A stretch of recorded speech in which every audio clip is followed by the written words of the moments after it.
Dude, what up, Ultra? Yo, how's it going? Yo, what up? Yo. King, what's up? Bow down. Did I block you? Yo, Ultra, unblock me, bro. I just unblocked you, dude. Let's go. An I open-minded literally king. just unblocked you. An open-minded king. Fire. Bro, this Dubai event, huh? This going crazy. He's out here using $1,000 pads. You just fucking working out like a champ. I'm in Philly, bro. I'm in the boxing capital of the world. He's done Ultra's a Philly head, bro. Yeah, Done. I moved here for this shit, bro. I swear to God. Yo, me and 5G, we're from New York. Bro, you gotta get in the gym with Big Beta Sensei and just tear it up for a year and just fucking take his head off. Ultra, come to the Bronx. We'll do some bare knuckle fighting with random people. With the crackheads on the app. If I blocked you, me and you should fight, bro. Huh? He needs sparring partners. He's got a Dubai fight coming up, bro. Yeah, I gotta get some practice in, Baba. Yo, we gotta set it up, Baba and Ultra. Sparring match. Let me fucking speak. You must. Drink protein shakes instead of drinking eggs. I do. Growing more muscle than Baba Crypto using this method. I am. Yo, Coin Yoda, fuck you. Yeah. He got you there, bro. We got him. He mentioned my X-locking habits, so fuck you.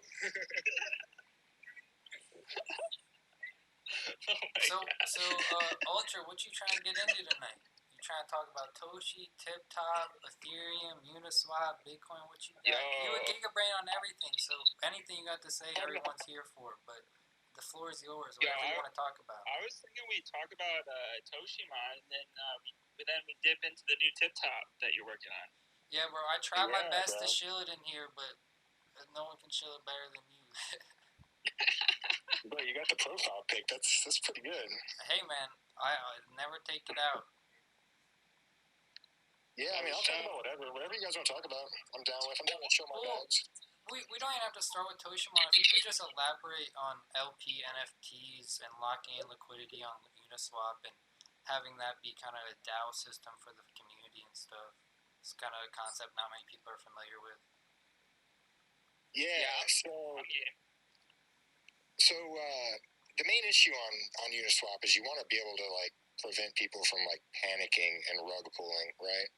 You don't want there to be like a market-wide dip and then all of a sudden fucking, you don't have any liquidity to sell into, because if there's no liquidity to sell into, then, that's how you get a rug pull. That's how you get a coin that goes to like, basically zero, is if somebody pulls out liquidity. And so Uniswap V2 relies on, you don't have to lock liquidity, but it relies on liquidity remaining either way. So, yield farming obviously is one of the biggest ways to get liquidity, and it's good.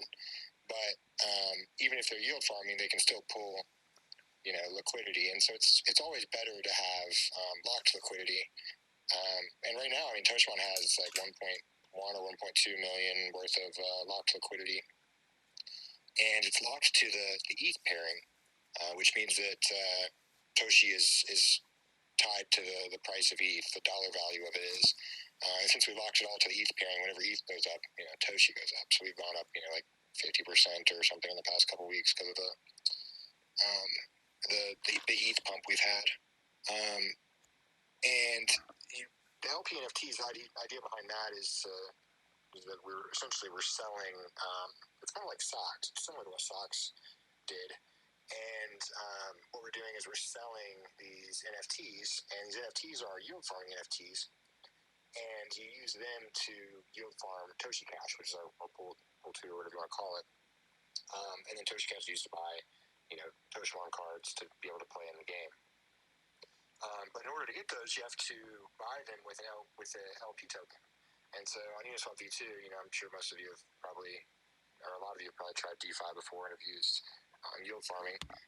With that, you're getting the LP token and then staking it. So it's a very similar process, except your LP token is burned.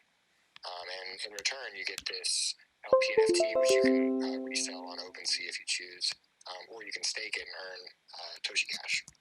So that's the basic structure. Is it's a mechanism of locking liquidity that still keeps value for both parties. Essentially. So with the Toshi Cash, is that what people? That's what people use to like purchase the different card packs that are available within Toshimon, correct? Yeah, and limited edition cards too. And it's just going to be generally our utility token for platform items. So Toshimon's a video game that uses NFTs as in-game items. Similar to Axie or any of those. And in order to get any of those, you're going to need Toshi Cash essentially. So that's the currency, the Toshimon currency. And then Toshi, the token, is used for fusion and for like non-managerial governance.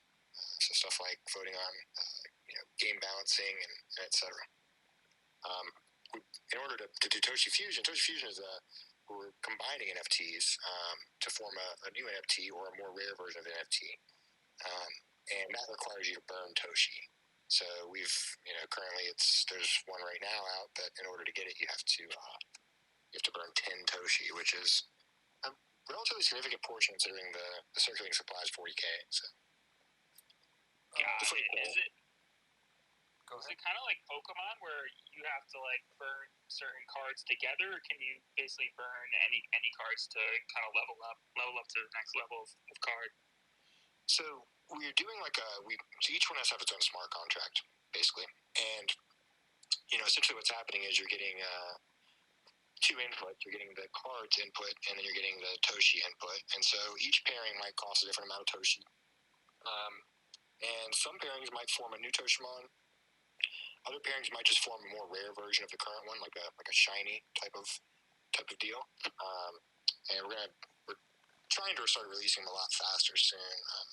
We have we've got all of our stuff above water. We're about to take on a full-time dev, and it's going to be very good. We're moving a lot faster here in the next couple weeks, just in time for what I assume will be a DeFi and NFT. Ethereum-based coins should do really well this summer. That's my belief. I'm actually more bullish generally on NFTs than DeFi.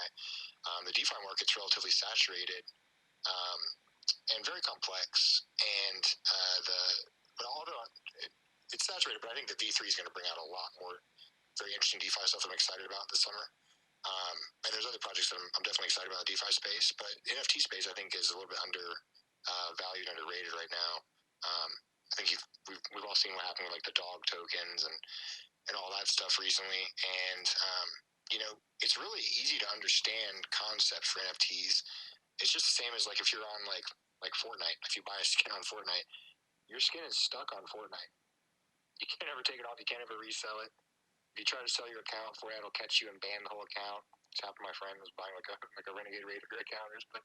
It's been like $1,800 or something on it. And they caught him and took his account away. But anyways, people want their digital property, and so NFTs are, that's just one use case of them. It's a really large use case.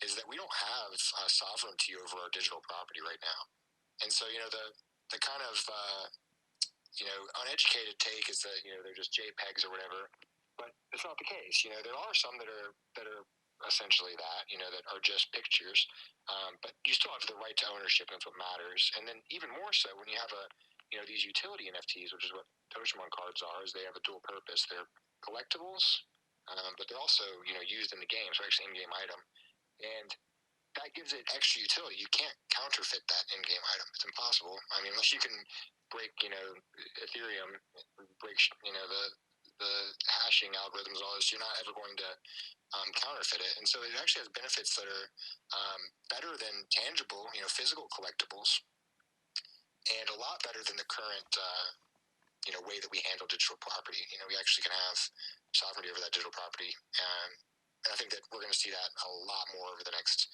5 to 10 years. I think it's going to be a huge boom in the NFT space. Yeah, one of the reasons I That's guess incredible. I'm personally so bullish on Toshimon specifically is just the parallel to like other gaming card games, right? Like Pokemon and Yu-Gi-Oh! These things hold value over time, and they have a worldwide market, yet there's still possibility of distrust and counterfeit, right? With the shipping of the cards or photocopying them or whatever the problem may be. But if you take a project like Toshimon and you have the similar background of the cards have utility and value and they have rareability, but you're able to verify they're real and transact them on a global scale without the worry of shipping malfunctions, counterfeitability. Like, it just makes the Pokemon Yu-Gi-Oh model sustainable forever.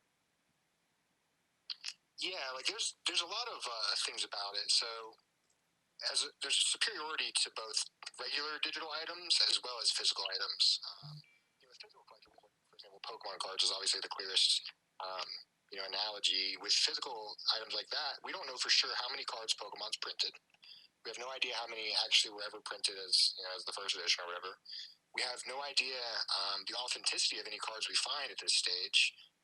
Printers are very advanced now. I'm sure we can print a Pokemon card that was printed in the 90s or whatever. I'm sure we have a printer that can make it look almost identical or identical. And it creates a huge incentive for people to try to fake it. And so we don't know scarcity and we don't know authenticity, right? With NFTs, we know both of those. We know exactly how scarce they are. We can check the blockchain and see exactly how many there are. And we know for sure that they're authentic, so we can check the blockchain and make sure that they came from the authentic Toshimon minter. It's like more verified on OpenSea, all that stuff. You can check it out. And then there's also benefits over the digital items that you have that sovereignty over your property. We can actually prove that, yes, you were the one that owned it. And you can even track ownership. Like, someone famous could have owned an NFT you own, and you could say, yeah, this is the same NFT that was owned by, fucking Paris Hilton or whatever, It's cool. There's really cool things about NFTs. And on top of that, like, who wants a bunch of trash in their house? Like, once you get to a certain level, like, once you have, like, enough money or whatever, like, you start to realize, like, why am I buying this crap? Like, you want to just spend some money on something. You want to have something, Like, you want to, like, buy something for a game or buy art or buy anything like that.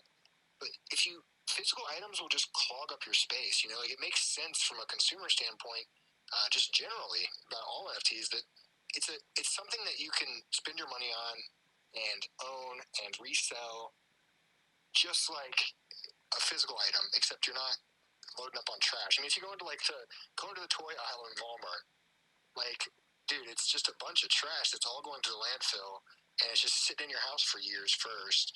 And yeah, it just sucks. Like, it's time for a new, like, consumerism. It doesn't have to be stuck to that, and it shouldn't be stuck to physical items. True XBT, I have a question. What would you say to people who argue that they can just right-click download as the photo of a Toshimon? Yeah, go ahead. You can have that. You can have the photo. You don't own it. It's like if my girlfriend is a hot Instagram model. You can look at her pics, but I'm the one fucking her. You know what I'm saying? Like, come on, dude. Like, great job. Well, also in the sense of Toshimon, like, unless you have the actual card on the blockchain, it doesn't work in game. Like, you'd be able to look at it all day, but you wouldn't be able to play the game. That is the difference between a Toshimon card and kind of art is the use case, right? That you can, I don't know, make a poster of a Toshimon card, but you can't play the game with it. It's just like, I hate that narrative. Like, I totally understand people saying that, and I'm glad you asked that, Yoda, but that narrative just sucks. Like, that's just basically saying blockchain isn't real. Like, yeah, you can window shop all day. Like, we can have window shoppers all day. And I agree, it is different for Toshimon. Toshimon has the added value of the utility NFT, where you can't plug a JPEG into your MetaMask wallet. You can't mint your own NFT and then trick MetaMask. MetaMask is checking to make sure, we're using Web3 to check and make sure that the Toshimon card you have is derived from the Toshimon minter. So I encourage you to download a picture of it and look at it, and then I encourage you, once you get the money, to buy it. But it's different. It's ownership and being able to view something is different. I think it's a key distinction to make for all NFTs, not just utility NFTs. But I do think that it's particularly distinct for utility NFTs like Toshimon, where it's literally just, you can't play it. You can have a picture of it, but you can't play the game with it. So yeah, you need the actual NFT. Ultra, something I've been pondering about is, like, with these with ETH performing so well, right? And you go on OpenSea and you look at the price of some of the Toshimon cards and the packs and stuff. If ETH does start hitting these price targets, doesn't that kind of make it a little too expensive? Like if things are like 10 ETH for like, I don't know, like I haven't checked the prices in a while, but say it's like, I don't know, even 2 ETH and that ends up being $200,000. Like that's a little unattainable for a game. Yeah, so that's a common issue that a lot of these NFT games will run into, right? You see it with Axie and you see it with, even like Gods Unchained and stuff like that, is that they become pay to win. And pay to win kind of just sucks. Like, nobody really likes pay to win. I think, generally games do much less well if they're pay to win. You want to make it to where there's an entry for anyone that's attainable, or most people that's attainable. And so, our target cost of entry for an average person is $50 or less for them to be able to play the game and have a good team. And the way that we're going to achieve that is, so we want to satisfy collectors, but we also want to make sure that there is a vibrant community, because that helps build up the ecosystem as a whole as well. It adds value to have more players in the game, because there's always somebody to play with. There's always someone on. And there's the more people that have these. So the way we're doing is we're using second edition cards, and the second edition cards are going to be very basic. They're just going to be a picture of the sprite. They're purely utility, instead of being the artwork and the card art and everything like that you have on the first edition cards that are out now. These second edition cards that'll be released later will be purely utility, and so the goal there is they'll be sold for a lot less, they'll have unlimited supply, and they'll have inflationary tokenomics, whereas the current cards through Toshi Fusion are actually deflationary, which adds their collectible value. And so the goal is to try to satisfy both parts of the market at once. And I think that having those second edition cards, just their very existence will make the value of the first edition cards, the really actually rare ones, will be even higher because of that existence. So that's our plan, is to have second edition cards that are much cheaper and with a target price of about $50 for the average person to be able to enter and start playing. Awesome. With a good team. And I guess like with the Toshi Fusion too, could then they take those second edition cards and level up to a better edition? Is that how it would play out? So the second edition cards you cannot level up. The only cards you'll be able to fuse with Toshi Fusion is first edition. And that's part of it is that they're benefiting from that deflationary mechanic that's going to add to their value. It's decreasing supply. The value is an equilibrium between supply and the demand of the cards. And then for the other cards, you're just going to be able to go on and buy packs for second edition cards. You can buy as many packs as you want. You just buy packs until you get the card that you want. Or you can go online and buy them off of OpenSea or whatever else for the second edition cards. And when you're playing, you'll actually see what cards the person has too. Yeah, sure. So I used to play Pokemon as a kid, right? So I was like a fucking addict to that shit. I grinded it. Excuse my language. So is this? I'm not familiar with Toshimon. I know Connor is, and it sounds really interesting. Is it almost like that story game, like there's gonna be different Pokedexes later on down the road, or how does it work? Because I personally am not familiar with Toshimon, and I know I joined late, so I apologize if this is not an answer. No, it's all good. So there will be an RPG mode, and the RPG mode will let some more play to win elements come in. It's a little bit later in the roadmap. Our minimum viable product that we're getting out now is just a battling mode. And so one way to think about it would be like Pokemon Stadium.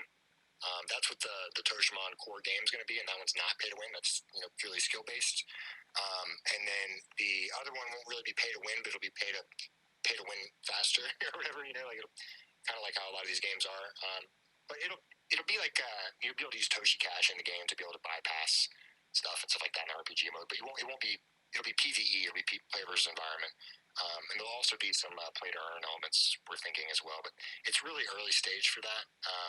and we're not really sure exactly how the RPG part's going to play out. For now, we're focused on that the battle, and I think that's what everybody really likes the most. I played Pokemon a ton as a kid as well. I EV trained and all this crap. Like I did all of it, but I did it because I wanted to get my Pokemon strong enough to be able to kill these kids on the bus. I wanted to knock out this kid's Blaziken with my team.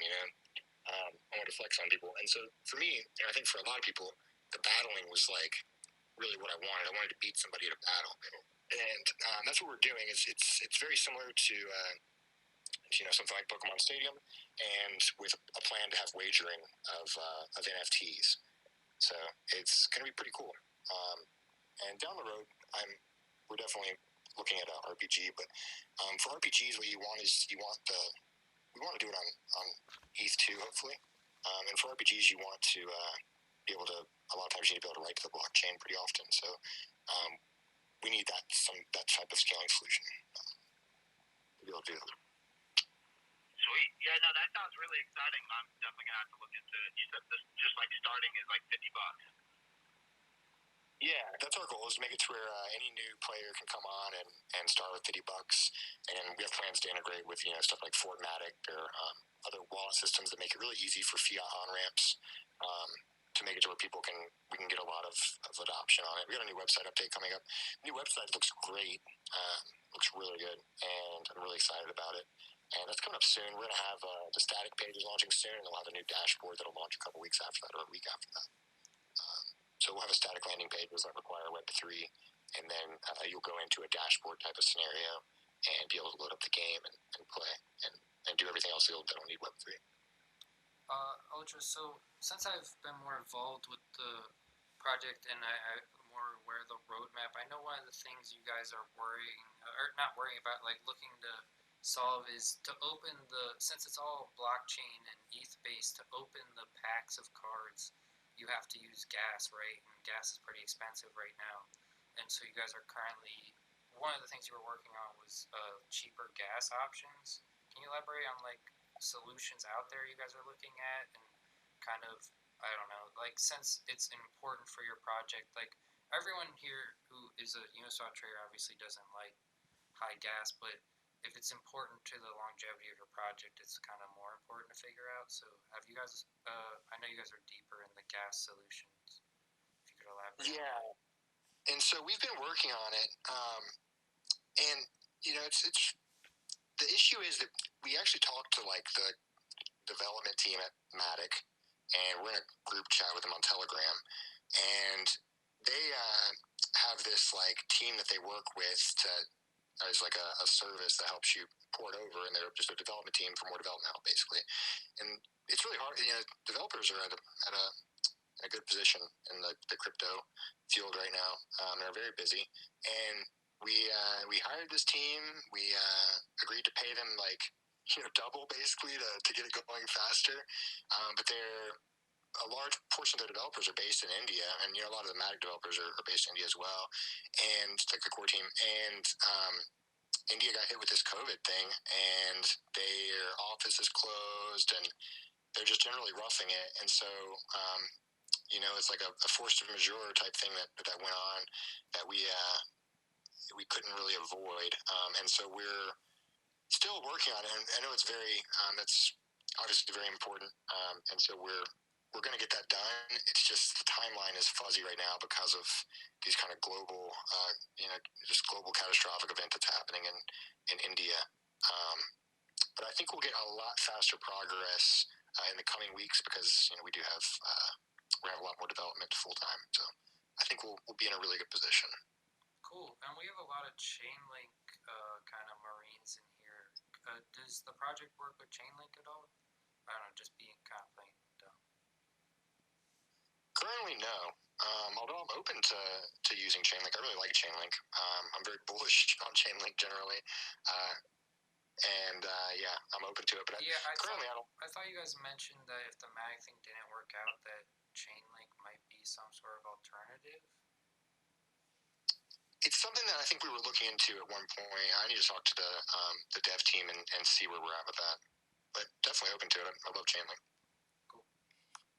Hey, Ultra, while we're on the topic of devs, like, what's it been like for you to find Solidity developers for the project? I know it's pretty tight, you know? It's pretty, there's not a lot of people with that skill set. And we have a lot of listeners that are starting to learn Solidity and are passionate about becoming devs. Honestly, man, the community is just like great, and it just like came together. The lucky part about it, Blue Derpy's in here. He's our head dev, our lead dev for the site and for the smart contracts, and obviously great at it.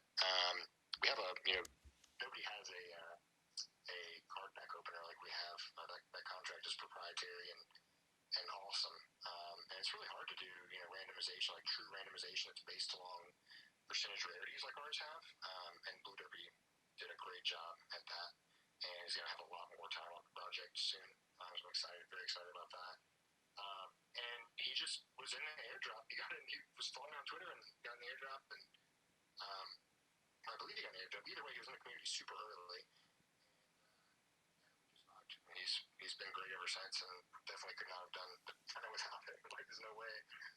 And then Jacket too. Jacket's our game developer, and it's just Twitter's an amazing tool for crypto stuff. And in a sense, we did. It's a lot of it. I got lucky. I have really cool people that follow me, and really cool people in the space. And I know devs are like the rarest resource on earth right now. Solidity devs are like one of the most scarce resources on earth, and we happen to have a really good one. So I'm very thankful. Blue Derp, if I see you in here, if you're comfortable coming on, we'd love to have you. No pressure either way, though. I saw he was in there. Yeah. Me too. I DM'd you his profile so you can add him as speaker if he wants. But yeah, I saw he was totally. in there. Yeah, he can always request. I'll add him, 100%. No, it sounds like Ultra. It actually sounds like you lucked out because I've just from speaking to other projects, it's been pretty tight to find people to even start working on them. So super base that you were able to just go on Twitter and find people like that. I mean, we've touched on this before on the base space, and Twitter is huge for networking right now in crypto, and especially like Super High's trying to get into being a dev, and we have a lot of other people in here. Like, definitely take advantage, guys, of the network you have now, because in the future it's going to be a lot harder to just connect and reach out to these people as the industry grows. Yeah, that's definitely important. Super important. It's not easy to find devs, and anybody that's looking into doing Solidity right now, keep it up. Like, it's not going. I really don't think it's going anywhere. Like, I think it's gonna be needed for years and years and years. And programming is, there's a market of which programming language you need to choose. And a lot of people don't realize that. But you want to choose a market where there's going to be more demand for that programming language. And I think Solidity is a great choice right now. You have a pretty in-depth knowledge of Uniswap based off of Toshimon and your other projects and stuff. A lot of the community seems to be seeing, like, the messages, it's like kind of shitty for retail V3, and it's pretty much kind of only catering to institution people that really don't mind kind of the downsides that trade with such size. I've also seen you kind of have the contrary opinion, as you usually do. Can you kind of explain your bull case for V3? I mean, I also am bullish on the V3, but there seems to be kind of a huge wave of hate coming out at Uniswap for V3 for kind of pricing out retail. Well, the V3 doesn't price out retail. The fees currently price out retail. Once they get to optimism, once they get running on optimism or some type of scaling solution, or once ETH2 merges, it's not going to be any issue at all, in my opinion. I think V3 is a sex killer, or not sex killer, centralized exchange killer. CEX. I don't know how y'all pronounce it in your head, but I pronounce it sex in my head whenever I read it. Just like that makes sense to me. but I think it's a Binance killer. I think that the mechanics themselves are arguably superior to traditional order books, and I think that Hayden's always ranting about capital efficiency, but I actually think capital efficiency is super important. I think that you can market make and you can pump the token for a lot less. It doesn't cost nearly as much to pump it, and it's also you can do directional liquidity, which is really important. You can put in just ETH, or you can put in just the collateral, the token, and that's important because before you needed to have both, and so during the yield farming phase, yield farming would pump the token to pool one because people had to buy it just so they could add liquidity, and so that was part of the gambit that would pump tokens, and nothing wrong with that at all. But it's nice for people of any size to be able to place order, essentially limit orders, without any slippage, which is kind of cool. And I guess you can pray you get filled. But I think that V3, over time, once we have more options, it will allow anyone to market make, and not only for fees but also with a directional bias, which I think is really cool. Do you see anyone competing with them right now? Like, we had the Bancor team in here, and they kind of seem to be aiming to compete with them. Yeah, I definitely could see that. I could see Bancor being a competitor. I just think that, I think that Uniswap just has a huge pool in the space right now. And a lot of the market kind of, a lot of DeFi at least relies on Uniswap currently. And so, optimally we'd see both be very successful. I agree. So I think both have a role. Agree. There's definitely room for both. Yo, what's up, guys? What's up, Dirk? Hey, what up, Blue? Yo, yeah, I'm sitting out by the fire at my property, and you say come on, and my phone's at 1%, and I run to the car to go charge it, and it dies as I'm walking over there. Oh, no. Great timing. Yeah, what's up, guys? So tell us a little bit about your Toshimon dev experience, bro, and Solidity experience.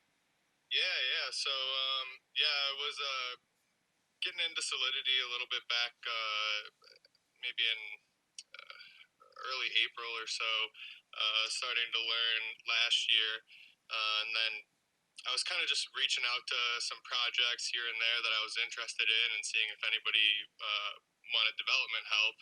And I'm a full stack developer right now. That's what I do for my full-time job. So I came on just through reaching out in Telegram, and started working for the project, and kind of took a lead on some things, and ended up working out, and just ever since I've just been cranking it along here with Ultra and Spaniard, and now going to be moving on to being full time. So really going to get the project going now. I have a ton of experience in all the front end and back end work, so it's going to be sweet. That's awesome, dude. And sorry, man. Yeah, Blue. Like, do you have any advice for like new up and coming devs around like trying to get into the space? Yeah, I mean, honestly, it's tough. Everybody's so busy that it's a lot of times hard for people to like even bring on new people. But I would say just keep pushing, finding projects you're interested in, keep bugging. If you're interested in a project, just keep bugging the developers if you know who they are. A lot of the times you get people reaching out who, you've never seen around the project, or, first time or reach out one time, but, when somebody's consistently, reaching out and trying to get involved, generally that shows that that's more the person you want working on the project, and that's how I think you would really get in. But in terms of development, coding's tough. You gotta really like it, and you gotta try. A lot of the times, especially in this area, it's new things. So a lot of times I'll be out on a trail hiking through the woods and come up with the idea to solve the problem. So it's not like there's a book for it right now, really. But yeah, you just gotta keep trying, and especially with Solidity, get on test nets, deploy things, test them out, even just redeploying basic contracts like ERC 115 is or 1155 is a standard contract. Our Toshimon minter is pretty similar to the standard contract. So that's something that you could start deploying and then try to build contracts around that. And that's a lot of what we're doing at Toshimon is we're building contracts around these ERC 1155s so that you can do different things with them, such as stake them to earn Toshi Cash, and those are exercises that you could do if you want to learn how to code. Is deploy your own minter, try to redeploy staking contract. A lot of all of our contracts except for the pack deployment contract are on Etherscan, so you can just copy and paste them in Remix and deploy them. And I think one thing that a lot of times scares people away from contracts, especially if you're starting off with flat contracts, is you see all this code and it looks like a lot. And really what you need to do is you need to scroll down to the bottom and look for the last function, because that's generally the code that's different, and it's just using a bunch of different packages from the code you're seeing above it. But getting a little bit technical, but I guess technical question. But that's what I would say. Start deploying projects from Etherscan, and just do it on the test nets. You can do it for free, and then try them out and test them, and see what works and what doesn't work, and then from there, research your issues that you have with deploying the contracts and research the errors. Oh yeah, that's solid advice. I appreciate that you saying that, Blue. One last question, I'll turn over to Super High for his question. Is there like a particular coding platform that you recommend for people to use? So it depends how much experience you have. I would say if you don't have that much experience coding in general, you're probably going to want to stick with flat contracts, which basically means that all of the contract code is in a single file, and then you'll create your own function at the bottom of that file to, like, say, extend the ERC 115 contract. But if you're a developer, you should probably be using Truffle, and that way you can actually set up an environment and afford projects from GitHub, like the ERC 115 contracts from, say, OpenZeppelin, and then you can have an actual project and a file structure, and then you'll compile your code down to flat contracts when you deploy it. But that's the way it should be done if you're an experienced coder and you can handle that. But it takes a while to be able to understand how to have a project, and versus working with the flat file, it's a lot easier for people to understand who've never worked with compilers and things like that before. But Remix is where you would probably want to work, and Remix will give you error messages and show you, and then you try to debug through those, and then it has a compiler built into it, and you can just connect through MetaMask to deploy the contracts to the testnet, and then the contract functions show up in Remix.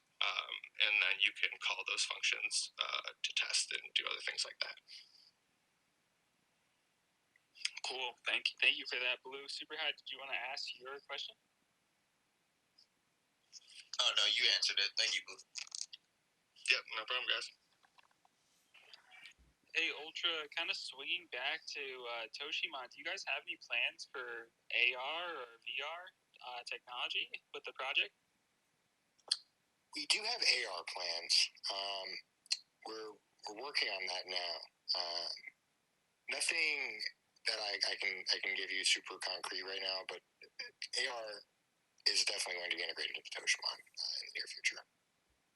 I love that, man, because I've seen some really cool AR demos where people were basically like able to hold the cards, right? They were able to hold up their phone and then have the NFTs actually generated in their hand by having the camera and use of the phone.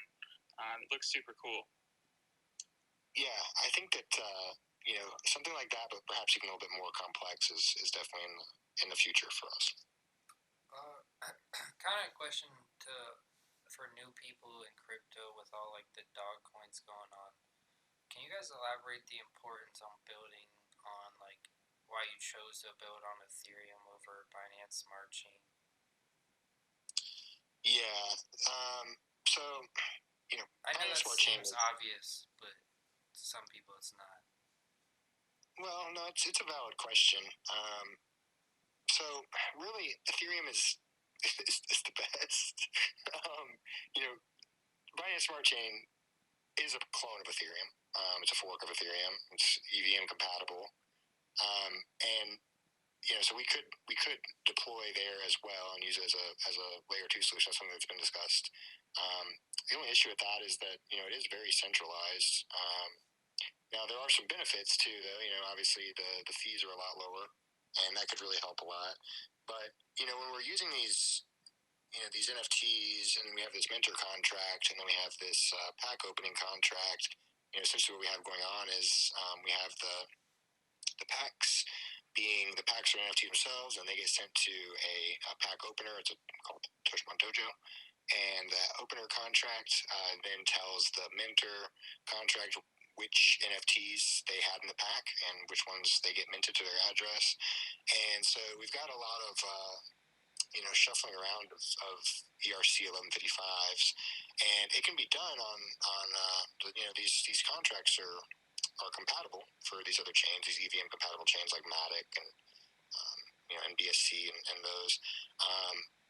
But the issue is that you want to be able to get when ETH2 merges, it's going to suck all value back to ETH2 and back to ETH. And ETH right now is the premier NFT marketplace. The most value for NFTs is transacted on ETH, and it has the largest volume by far.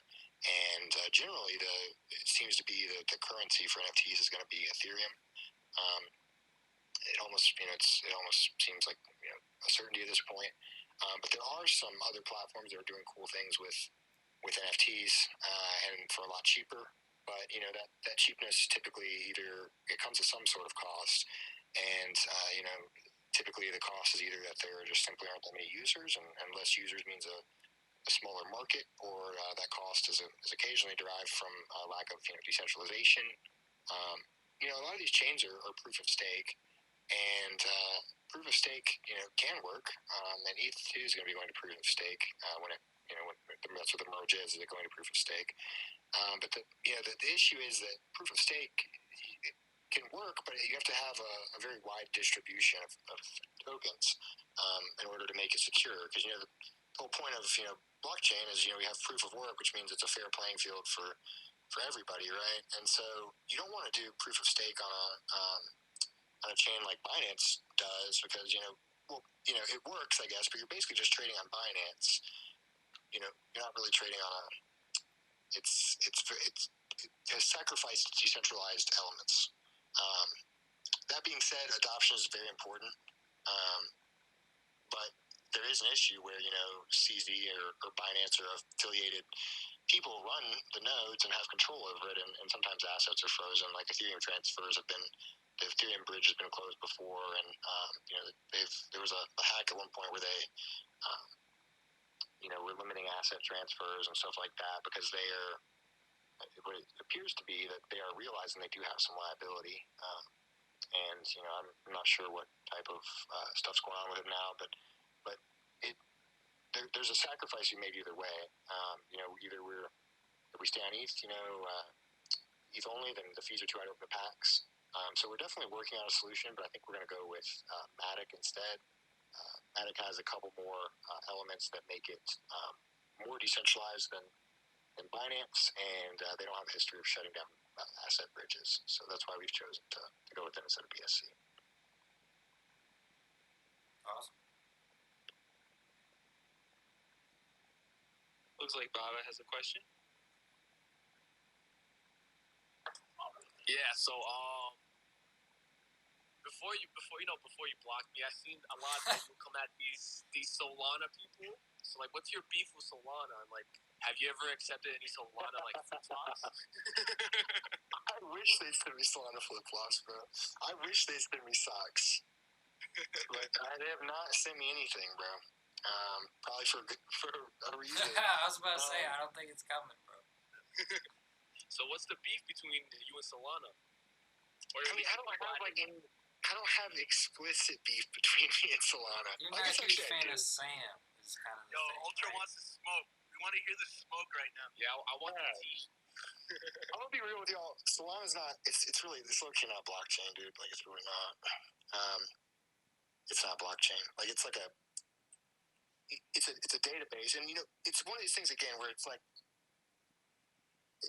these exchanges are spinning up or supporting these fast chains because they want to make quick money.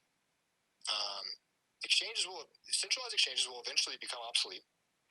In the next 3 to 5 years, you're going to need Binance. You're going to be able to run it on Ethereum or Rune or something. We'll have infrastructure that's decentralized. It's a really important step for crypto. It's the next big boom for cryptos when that happens. When it can't be stopped at that point.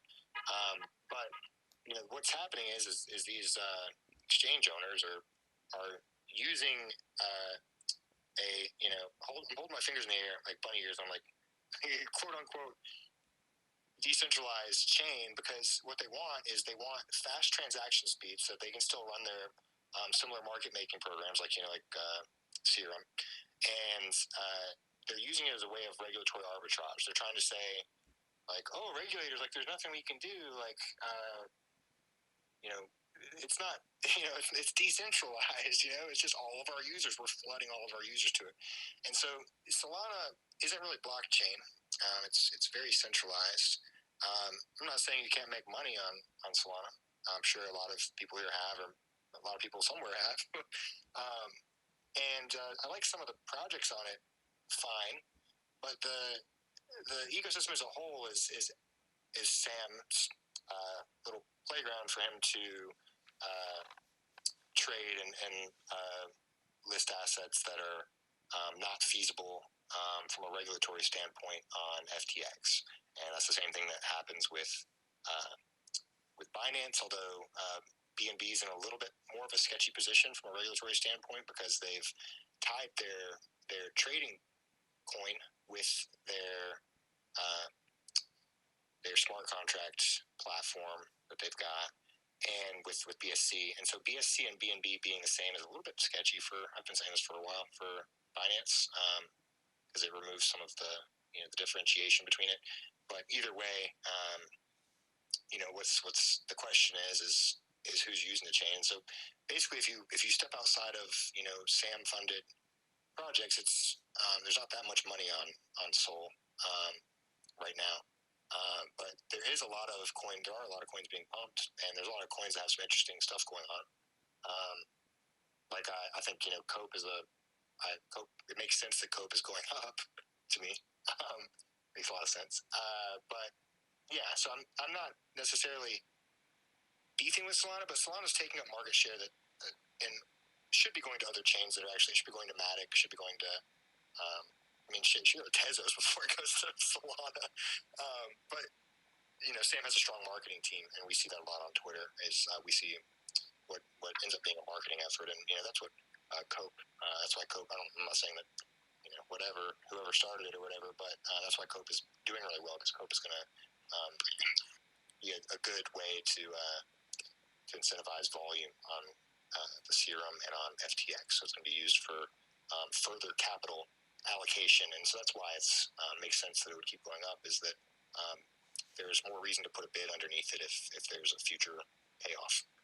So I think that there is that for FTX. But Sol as a whole, is a chain that nobody was using till Sam started using it, and that's why I don't like it. I also don't like proof of history. I think that proof of history is a they're trying to be fancy, but in reality we're not hashing blocks and tying together in a blockchain anymore, and so it's a little sketchy to me. But yeah, I got another question.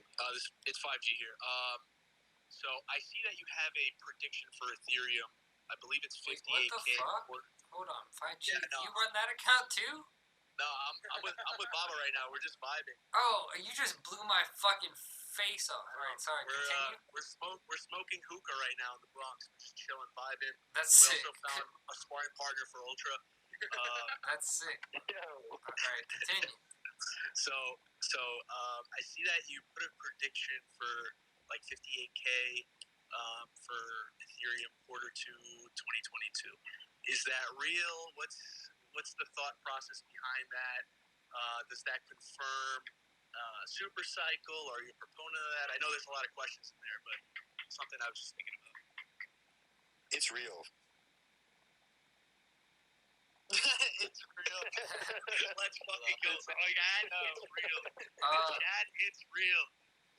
A secondary question I have for Ultra is you're kind of famously known for kind of being the outside thinker and criticizing people on Twitter, famous people, IDO shillers, all this shit. Like, can you just, like, I don't know, for new people to crypto, elaborate on the importance of not just blindly trusting people like Sam, CZ, Elon, fucking altcoin psycho, whoever the fuck it is, like, the importance of how you've survived thinking for yourself. Yeah, I just think that, like, during these big kind of pumps and these bull cycles that we have, we get a lot of new people in the space, and I think it's great. I think that in general, eventually I want everyone to use crypto. I think that that's what needs to happen. I think that we just have an ideological issue when we have a lot of new people come in, and so we have to have kind of staunch supporters of the actual values of crypto and why we're actually here.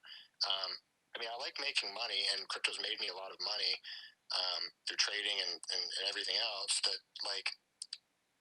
I just it's not just about the money. You know what I'm saying? Like it really isn't. I was here for the tech in 2019, and I'm still here for the tech, whether or not it's pumping or not. And the primary issue is that the fiat, monetary, global system is oppressive in nature, and it always has been. And what they're doing is they're manipulating currency to extract value out of the little guy, while they feed all the money to the big guy. And so you look at things like the Cantillon effect. I mean, honestly, you read a lot of the post by Satoshi and stuff, and it makes sense. And now I'm drawing a blank on this other guy's name that wrote the stuff about the shell beads. I don't know how he's like, people think he might be Satoshi, but now I can't remember his damn name. But what's happening is and this is particularly evident over the past year since the corona happened. What's happening is the Fed is relentlessly printing money and then giving it to the banks through these overnight lending programs. And then the banks are giving it to the corporations, and they're all zombie corporations. And the corporations are paying the CEOs fat amounts. And then those people are the ones who get the first spending power on the money, which means, when you print the money, the market doesn't realize the supply of the money until it actually hits the market, it has to be spent. And so the first spend of the money always has, it takes a while for inflationary effects to show for that reason, because the money has to be cycled through the economy. And what they're doing is they're fucking trickling the money from the top down to where only people that are, 100 million or billionaires are getting all this value. And because they're in assets, and the assets keep pumping because the Fed's doing asset purchases, and the Fed removed the fractional reserve requirements, and they're just tanking this USD shitcoin. And it's something that we have to find a way out of, because people are, corrupt. People will get corrupt by power. Like, you give anybody enough power, you're never going to be able to be certain that they're not going to use that for their own benefit, regardless of what it does to others. And so part of what, decentralization is doing for us is it's, and the goal of it is to kind of give that power back to the people over their money. If you think about it, money is one of the most controlling, one of the most important things that you can have control over, and we've given all that power to central governments and primarily the U.S. and the Federal Reserve, and so it's a bit we're in a bad position. We are, like, globally, financially, we're in a bad position. Things are pumping because they're not pumping because it's good. They're pumping because it's very bad. We're in a monetary policy that's completely unsustainable. We cannot just keep printing forever. It doesn't work like that. And I think that crypto has a chance to help people a ton. We're going to at some point go through we're going through a hyperinflationary point, and we're probably deleverage our financial system pretty significantly at some point. And it's something akin to other financial collapses that have occurred in the past. And this time we have a way to kind of opt out. And so regardless of price, I'm bullish on crypto. And I think that we just have to keep the ideological purity to a certain extent, because if we don't, people that have been in the space, people understand what's actually happening. If we don't do that, everybody else is going to be telling them the other shit. And so I think it's really important for us not to scam people, because I think that's what's already happening. People are just being scammed. We need to give them something new. They're being scammed by the federal government. Okay, like, we need to not be doing that. And we need to also be prioritizing technology that's actually decentralized. And I've said this argument before, but part of the reason I'm so bullish on ETH is that it has a very long history. It had open pre-sale, pre-sales for like $1 or some crap like that, like very, very, very low. And on top of that, we have a long price history. And we have people that are very bullish on ETH long term. They didn't just they didn't just buy it. You can't just buy up the majority of ETH right now. There's not enough sell-side liquidity right now. And there's a lot of people that want in, and that's why the price has been going up so aggressively. There's been such a strong bid. And the thing is here that once we have that much long-term price action, those ups and downs that are shaking people out, and we're moving the ETH to people that believe in that and believe in ETH, despite all these supposed ETH killers that are out there, all these other layer ones that are out there supposed to kill ETH. And so we've got a better distribution than any other proof of stake chain out there. And it's really important because, with proof of stake, the attack would come from having supply control. And so with proof of stake, supply control and price control are tied. And so we've got people that have been bullish for a very long time, and we've got a very wide distribution at this point, too. It's not just a few hands. That's what happened with, like, EOS, for example. A few whales just came in and bought it all, and it's like, well, okay, well, now you guys are just like, it's like that video of the kid running the little trains, and he's like, here we go. Like, it's like, that's what's happening. You guys are just jerking each other off in a circle. You know what I'm saying? We have to have a bunch of different people to make it actually decentralized, and we have to have a bunch of different variety and types of people. And I think that ETH is the only chain that has that. And I think that it was actually crucial to launch proof of work first for those distribution regions, and that's why I'm so bullish on ETH. That Fed reference is reminiscent of Blackwater and the way that they spent and ramping it up and filtering it through their buddies. Yeah, there's a lot of that. The financial system currently, you got to have money to make money, and the more money you have, the more money you make. And so, what's happening is, if we want to use an analogy, we're all being farmed. Everyone that's not the elite is being farmed by the traditional financial system, and we got to stop that. Like that, that's something that we're gaining power over, and it's a very crucial time right now. It's hard. I'm sorry. No, go ahead. No. Like, what did you mean by fard? I'm not aware. Farmed. What they're using our effort and our mechanics of providing liquidity to the economy. Yes. Okay, my bad. And leading it off of what we think we should obtain and what they think we should obtain and hold on to is entirely different. So by using us as cattle, basically, we're just slaves in the machine. And he's exactly right. We have to retrain all of this.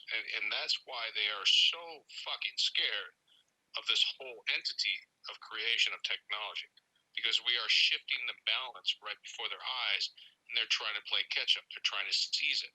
but they can't control it, and that's what makes them just tremble. I think that's I didn't mean to hold you. My bad. I think that's a perfect transition to my next kind of question. On top of that, you're clearly like you said, anti-scam. Like crypto is big enough and powerful enough to actually build something that's useful, makes money, and also like it doesn't have to be a scam. And that's kind of where Toshimon came in, and now you have a new project that I'm really curious about because the tokenomics fascinate me. The airdrop, it's an airdrop token, but you're airdropping 100% of the supply immediately almost. If I understand, could you elaborate on TipTop and what you're trying to do there? Yeah, so we're not gonna we're airdropping 50% of the supply. So there's 1,000 tokens. We're airdropping 500 tokens, and then we're locking 200 tokens into the creator pool, which is I'll explain in a second. It's actually it's a little complicated, but it's not bad. And then we've got 300 that we're going to use for initial liquidity. So there's no depth supply of these tokens.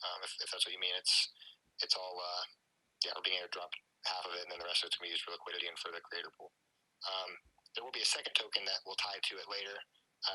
So let me I just tagged the white paper or the light paper to the space so people can read it while he explains it. Sorry to cut you off. No, that's a good idea. I don't know how to do that. So if you scroll up to the top, you can now click on his tweet. That's the light paper of TipTop. And please go ahead. That's just one page of it. There's another page of it in the Discord. That's like the basics, Okay, cool. Written in Comic Sans. I didn't even realize. Keep it real. So basically, what it is there's an issue with creators making NFTs. So NFTs have the potential to provide a revenue for people that are making content already, and instead of that revenue going to the social media companies, it could go directly to people. And so long term, that's what's going to happen, right? Like we saw these tweets selling and stuff like that. Well, right now Twitter is farming you. Don't listen in, Jack. But that's what's happening, right? They're getting value in the form of data, and they're not giving you any of that value back right now. And so hopefully they will at some point. I think that Jack, I do think that Jack is into the actual core principles of Bitcoin and decentralization. And so eventually, I think that the Twitter is definitely my favorite. It's the only social media platform I use. But that being said, we have to have a way to get some of that value back. And on top of that, there's an issue that's going on right now with new artists that are trying to get in the NFT space, and with collectors that want to buy their art. And the issue is that of tokenomics. New creators that come in, they might be great artists, but they don't necessarily understand how tokenomics work a lot of times.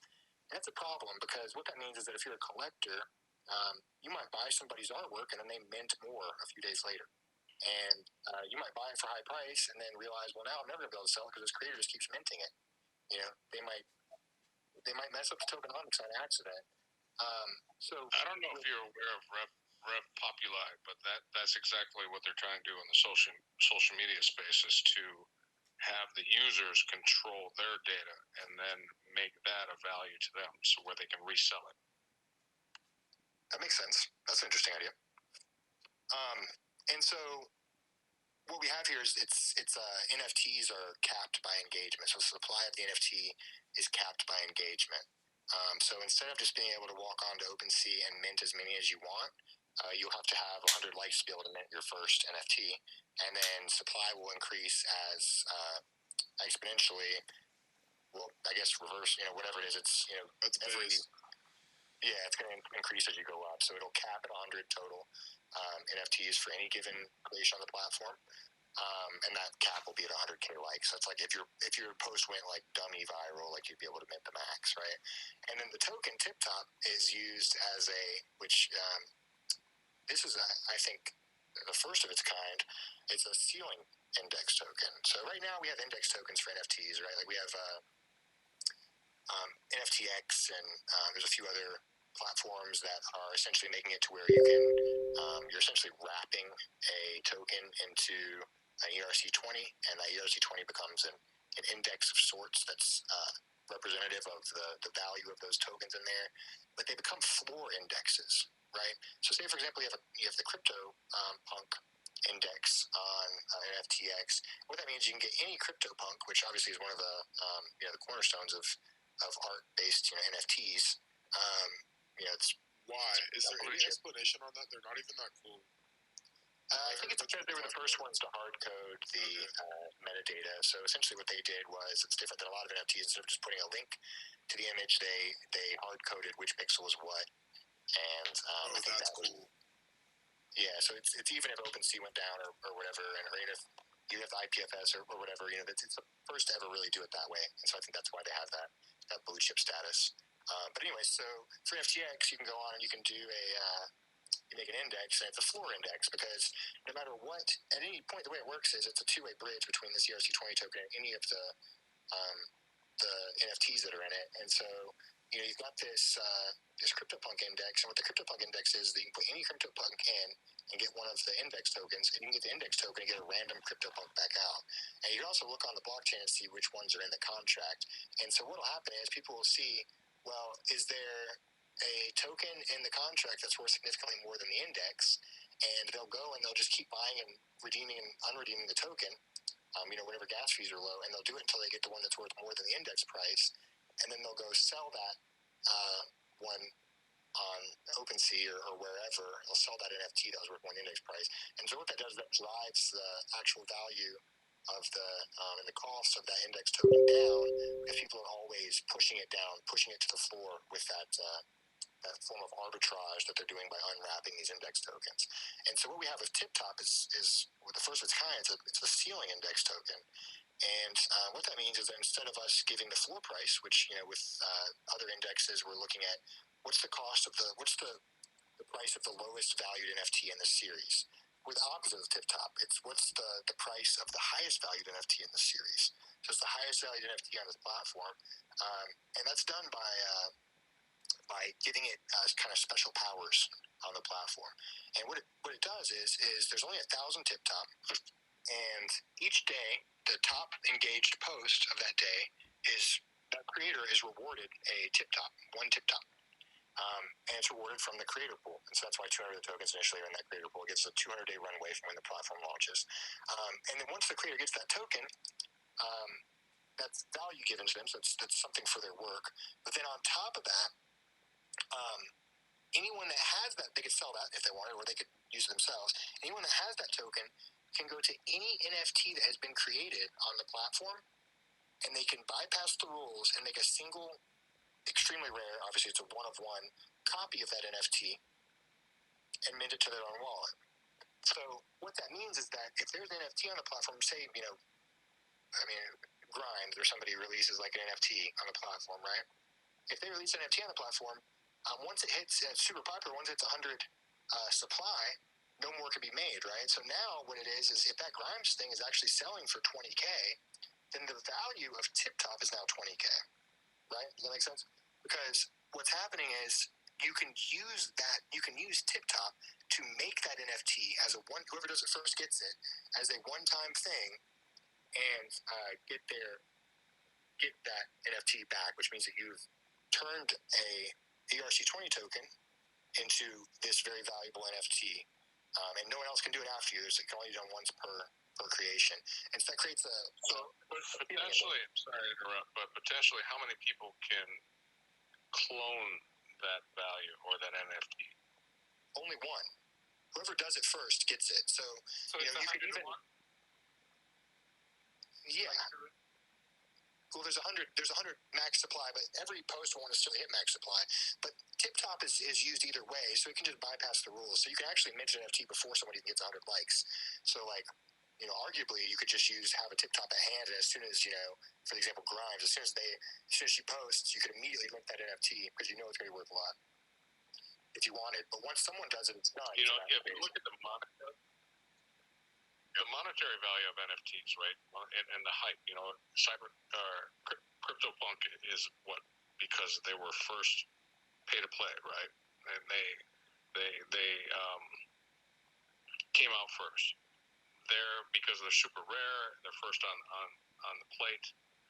And the other ones, when it comes in and we got a mash of everybody pumping out NFTs, the rarity of the value, whether, I think you guys have a good model, because if you look at, something that's recognizable and talent and art, whether it's Picasso or Joe Rogan making something entirely different, right? And that would help drive the monetary value extremely fast. And I think that's what has to happen, because too much shit in one show, it becomes a shit show, right? Can you elaborate on how the sale price of the NFT makes one TipTop that price? That you lost me there. Sorry, it is a bit complex, but it makes a lot of sense once it clicks. Basically, what's happening is, so these creators will be able to make NFTs and they'll be able to auction them or list them for whatever price they want. We're only limiting supply. We're not going to limit what they can sell them for, right? And then, the theoretical value of TipTop is the same as the value of any of those on that platform, if that makes sense. Because you can go onto the platform and you can mint one of those NFTs. And so say the Grimes NFT is trading for 20K, and everybody wants one. It's probably, maybe it'll go up. You want to get one. Then you can use one TipTop to do that. And because you can use one TipTop to mint one of the NFTs, regardless of any supply cap rules, that means that if the Grimes NFTs start trading really high, no one's done it yet, instead of but TipTop's only, say Grimes NFTs start trading for 50K, but TipTop's only 20K, then you'd want to buy a TipTop instead of buying one off of OpenSea. And so that makes it to where the value is that like a ceiling index. It's that of the highest value NFT that has not yet been minted by a TipTop token. So essentially, the price can cap out if no one ever sells above that artwork or NFT. If it doesn't have to be artwork. Things, this is I'll say this, this is a utility token that is used for an NFT on a platform that it's not fully launched yet, right? So that being said, there's a ton of supply gambits that are in on this. So essentially what's happening is, with the TipTop, when you spend it, it goes to the creator pool. We're not using TipTop for monetization of the platform at all. What's happening is all that value is going straight back to creators. And when someone spins that TipTop to get the NFT they want, that TipTop goes into a pool. And when that TipTop's in the pool, one per day is released, because the top per day is given out to the top creator of the day, or whoever at the post had the most engagement. And so that in itself will bring more engagement to the platform if the value of TipTop is high.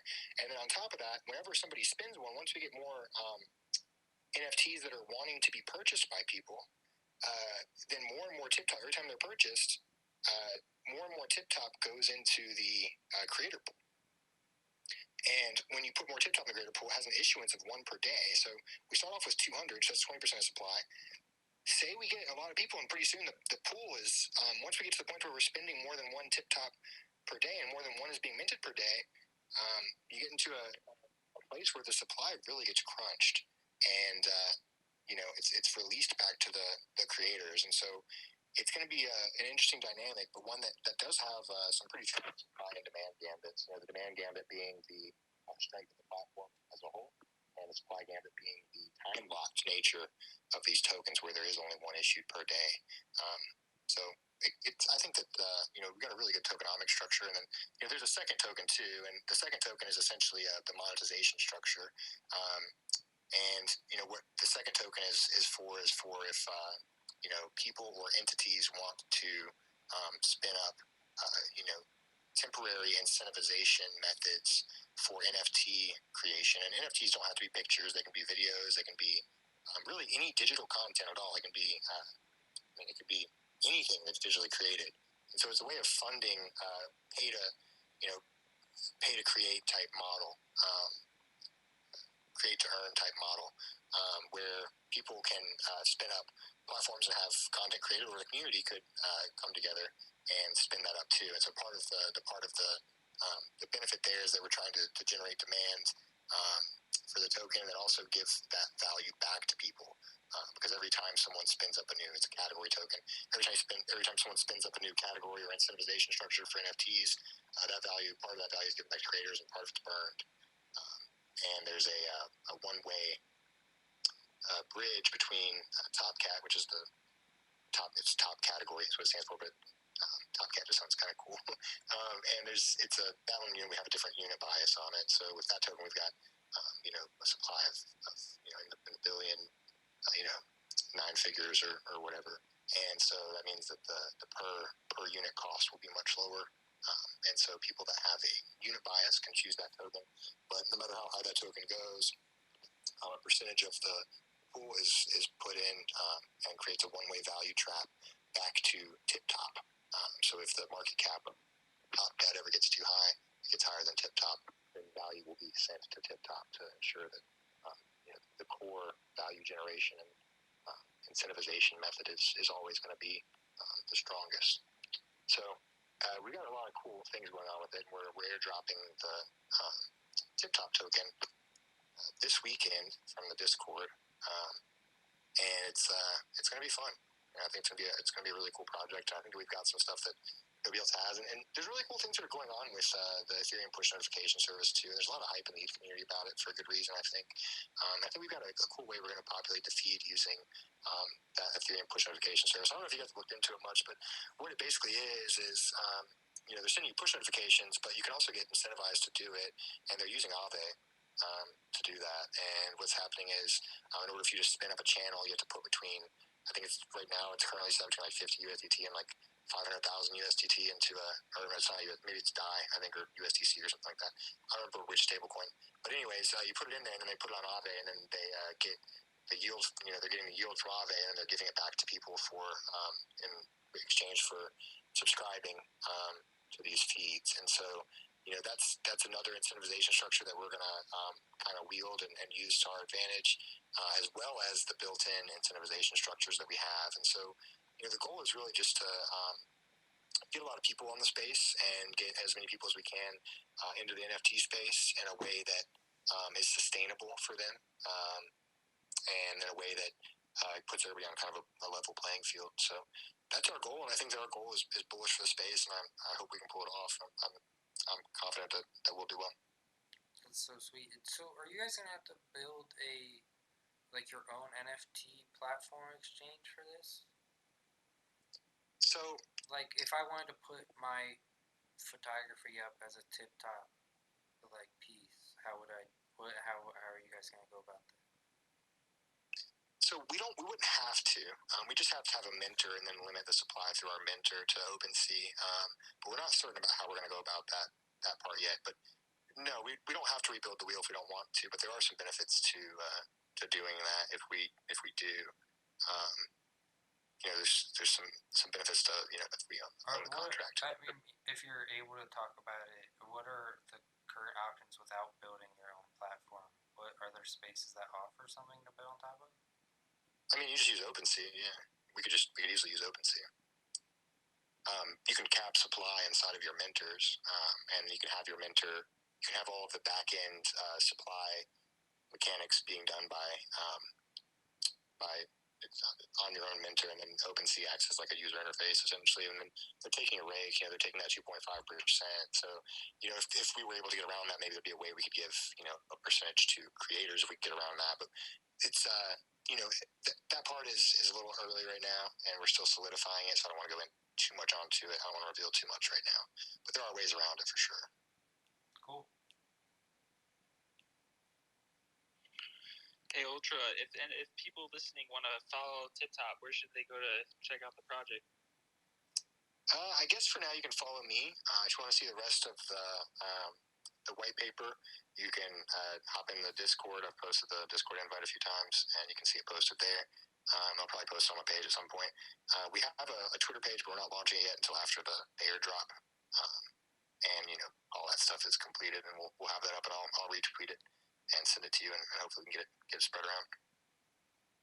Hell yeah! And then if people want to get in on the airdrop, how would they stay up to date with that? Just follow you. They could. So if they want to get on the airdrop, it's going to happen very soon. And we do have some space, so we're airdropping 500 tokens, and that's 50% of supply. And so there's a lot of airdrop there. And you can do that. You just would want to get into the Discord, and then once you're in, just tell me that you were listening in on the based space, and I'll get you into the airdrop. Let's go. You're all gonna Let's make go, it. guys. He's got the free hookup. Let's go. Hurry up, yo. He's dropping it soon. Don't slack. Does anyone in the audience have questions for Ultra while we have him on? If you have questions, feel free to request, and I could let you on the space. I know, Graph God, you joined in. Do you have anything you want to ask? Or are you just vibing?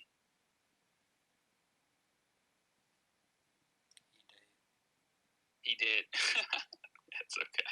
You know, I want to say from a mathematical perspective, I really dig the architecture of what you're laying out because it makes a lot of sense.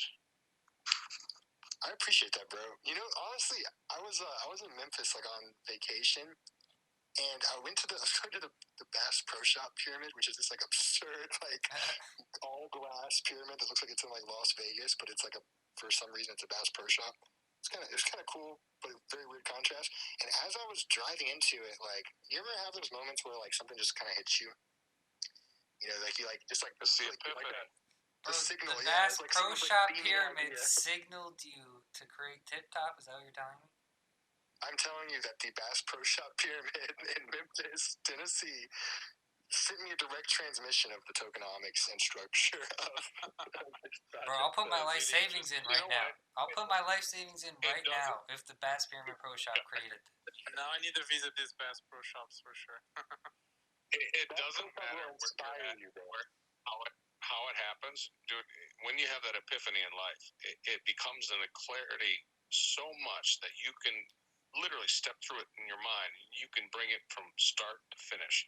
And when you have that vision, it's unstoppable. And I fully agree. I've had those moments in my life. It doesn't happen all the time, but when it does, oh my God. Yeah, it was just all of a sudden. I immediately pulled over and I started typing everything out on my phone. Before I even went into that, I hadn't even gone to the Bass Pro Shop yet. I pulled over and I was like right outside, like on the street outside of it, and immediately started typing on my phone, and it was like, oh, it's a ceiling index, and it's like that solves a lot of our issues with index tokens. You should put it in the white paper. That's fucking biblical, bro. Yeah, I'll put that in the Comic Sans white paper. I'll put a picture of the Bass Pro Shop should just be like the background picture of the fucking white paper. It's one of those one of those hideous old fucking like Microsoft Word documents where they just made a like a fucking murky photo of the background instead of it being white. It's just the Bass Pro Shop, and you just write the white paper on that. That goes with the Comic Sans aesthetic. You know, where I did Comic Sans. Everybody wants these white papers to be so super kind of hard to read, or they want to have this intellectual hierarchy on it. And I really don't want that for any of the white papers for projects I'm on. You want accessibility of information, and you want people to understand it. And so that's, I'm not saying Comic Sans makes it easier to read, but that just goes with the theme of having a more accessible white paper. And so that was kind of done just to emphasize that. It doesn't have to be all academic sounding. And, it makes a lot more sense for a coin to be like that whenever it's like a full layer one. Like, it makes sense for the ETH white paper to be complicated. It makes sense for the Uniswap V3 paper to be complicated because, like, it needs to be, right? But for tokens that aren't doing crazy, like, we don't have to apply any crazy mathematics here. You know what I'm saying? So we're not gonna obfuscate or hide the ball on it. It's all laid out and super easy to digest. And so, dude, I would shield a coin, and I went onto the website and I looked at it, and it was like a 1980s interface. And I'm like, good God, man, I can't bring myself to invest into it. And that was a big mistake because the coin took off like crazy. And I can't remember what the hell it was, but it looked like DOS commands all over the fucking page. I remember that. Aurora did something similar to that too, dude. Like, a bunch of those tokens when they were on DeFi did that, and I think that was a way of like a nudge, like a wink wink, where it's like we know what we're doing, but we're not taking ourselves too seriously. And I think that it's always a good sign when projects do that. Maybe not always, but it's not bad. And so it's always the same. Keeping it real, Yeah.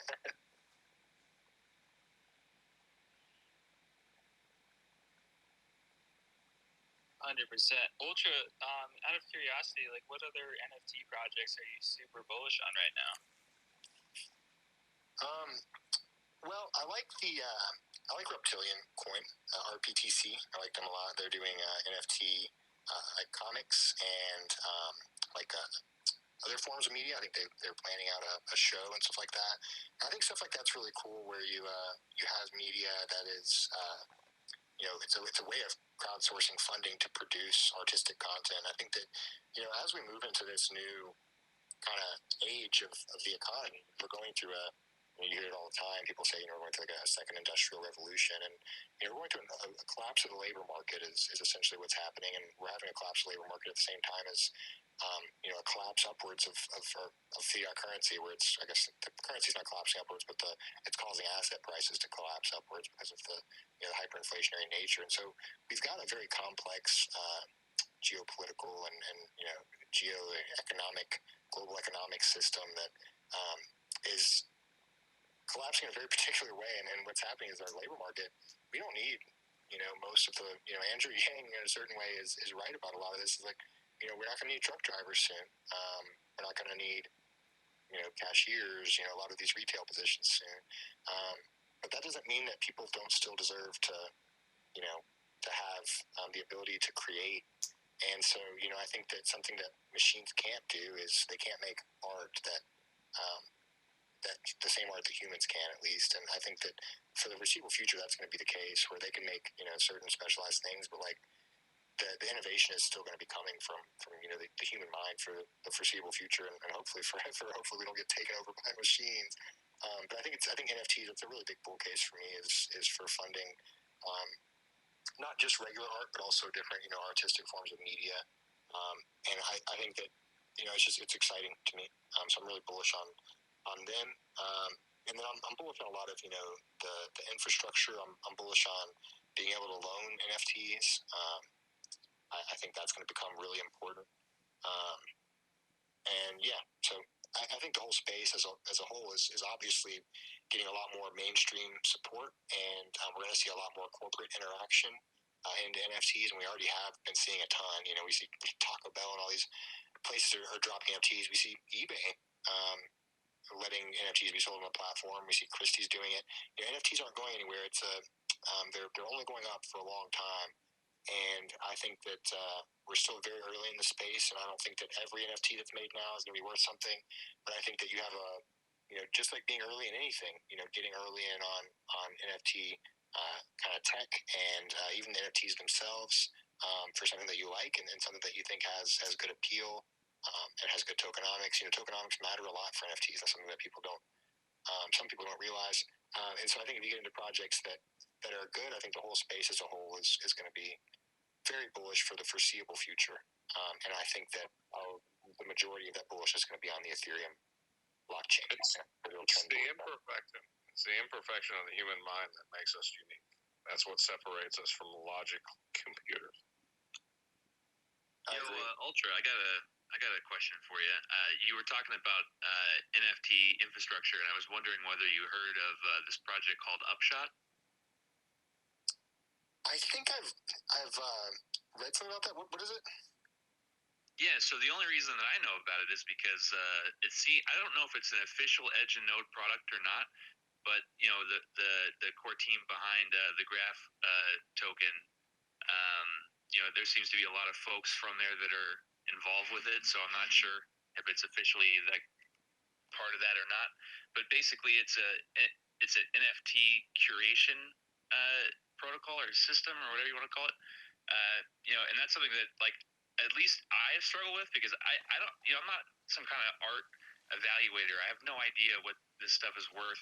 You can kind of tell based on the market to some extent, what things sell for, but where you seem to be kind of in on NFTs, I was just wondering whether you had any comments about that or not, or if you'd heard about it. It seems cool to me because you can just throw up any NFT, or I'm not really super well versed on it, but I guess the idea is you can throw up just about any NFT and get a price on it, from a bunch of folks that are, incentivized via tokens to act, truthfully and give you a real number on it. So it seemed cool as an It's idea. like Pawn Stars. It's like Pawn Stars for It's NFT. like Pawn Stars, exactly. That's so I like fucking that. sick. That's kind of dope. Yeah, I like that. I need to look into that more. What's it called? I haven't. That's genius. It's called Upshot. Because these OpenSea price evaluators are on some shit. Yeah. Well, they have two tokens that are sort of involved with it. One of them is just like a reputation token, and it's not valuable or anything. But I read the white paper, and well, I should say I skimmed the white paper, and they were talking about there's another token they're going to release at some point that will be regularly tradable. And honestly, anything that this Edge and Node team puts out, I'm 100% Edge and Node. I'll buy whatever the fuck they come out with, pretty much. But I also like the idea, like regardless of the fact that it's the Graph team behind it. So, and I think they just came out. They just came out of closed beta and into open beta. So now anyone can go onto their site and get involved and start appraising things. Yeah, I'll definitely check that out. I think the whole space is going to grow, and I think that projects that have really solid use case like that are definitely a good place to be. So I appreciate you bringing that up. Have you looked into NFTs for like real estate, or started to explore other use cases outside of art? Let me tokenize my house and put it into Aave. I'll do it right now. Yeah, so I think that's a really cool development that's going to happen for NFTs soon too. And you already see it some. There's some artists that are selling the intellectual property along with their NFTs. Like Azalea Banks did an audio only sex tape and sold the tape, but along with the NFT came the full rights to market it and sell it. And so I think that's really cool and something that's going to be happening a lot in the future. And I think that there'll definitely be an option on TipTop as to whether or not you want to make it to where the TipTop is, if someone spends a TipTop token that you get, or if the NFT the creators can limit their supply as well. They can limit to one if they want it or whatever. And whether or not they want to include intellectual property rights, I think it's going to be really something that is very nascent right now because the regulatory structure is not that clear. But I think that over time we're going to see a lot more use for, maybe for intellectual property, or for, I don't know about like actual real estate, but maybe I could see it being used for something like your deed or something like that. I'm a law student. I'm a third-year law student that deferred to focus on this. So I'm not going back until spring, but I went to Wake Forest Law in North Carolina. So I've learned a lot about it. I'm not a lawyer. I can't give legal advice, but I've learned a lot about it. I'm very bullish on the use of it for proof of ownership of legal rights. So those legal rights could be intellectual property or physical property or anything of the sort. So I think that's something that we'll eventually see more of, especially when gas fees could get a bit lower. And also you could use it for like chain of custody. Proof of chain of custody is something that I think NFTs will probably be used for at some point. Because you can verify on the blockchain who had the NFT. And so once the transfer costs are really low, I think we'll start to see more of stuff like that, or we'll start to see side chains being spun up that are used for things like that. Everything you're saying supports that model of real estate, right? Chain of custody, property changes hands. If you look at an NFT, it essentially is a MAC address to, any kind of computer or device. It's a unique identifier, period. And to be able to utilize that and capitalize it, real estate's going to boom this market like none other. Art, I appreciate it, and I do it myself, and I see that as the forefront and the beginner, the pioneer state. But when you look at real estate, when you look at automobiles, when you look at any unique item that has to be uniquely identified, NFTs all the way. Definitely. You're like leaking alpha all the time, bro. All the time. And that's part of the plan behind the monetization structure for TipTop, and TipTop has the second token, TopCat. As part of the monetization structure for TopCat is that essentially what we could do is we could have it to where you could spin up incentivization, temporary incentivizations that are used to have crowdsourced creation of art or any type of intellectual property or any type of thing like that, to where the creator is by participating is assenting to the transfer of that digital property. And so it's like a decentralized incentivized to create intellectual property or something along those lines. So there's a lot of ways you can go about it, and I think that we're super early in the space, and art is a clear easy to understand starter pack for how to get into NFTs, because everybody can understand how it kind of works. You can see the picture and you can see it in your account, and you can know that you own it.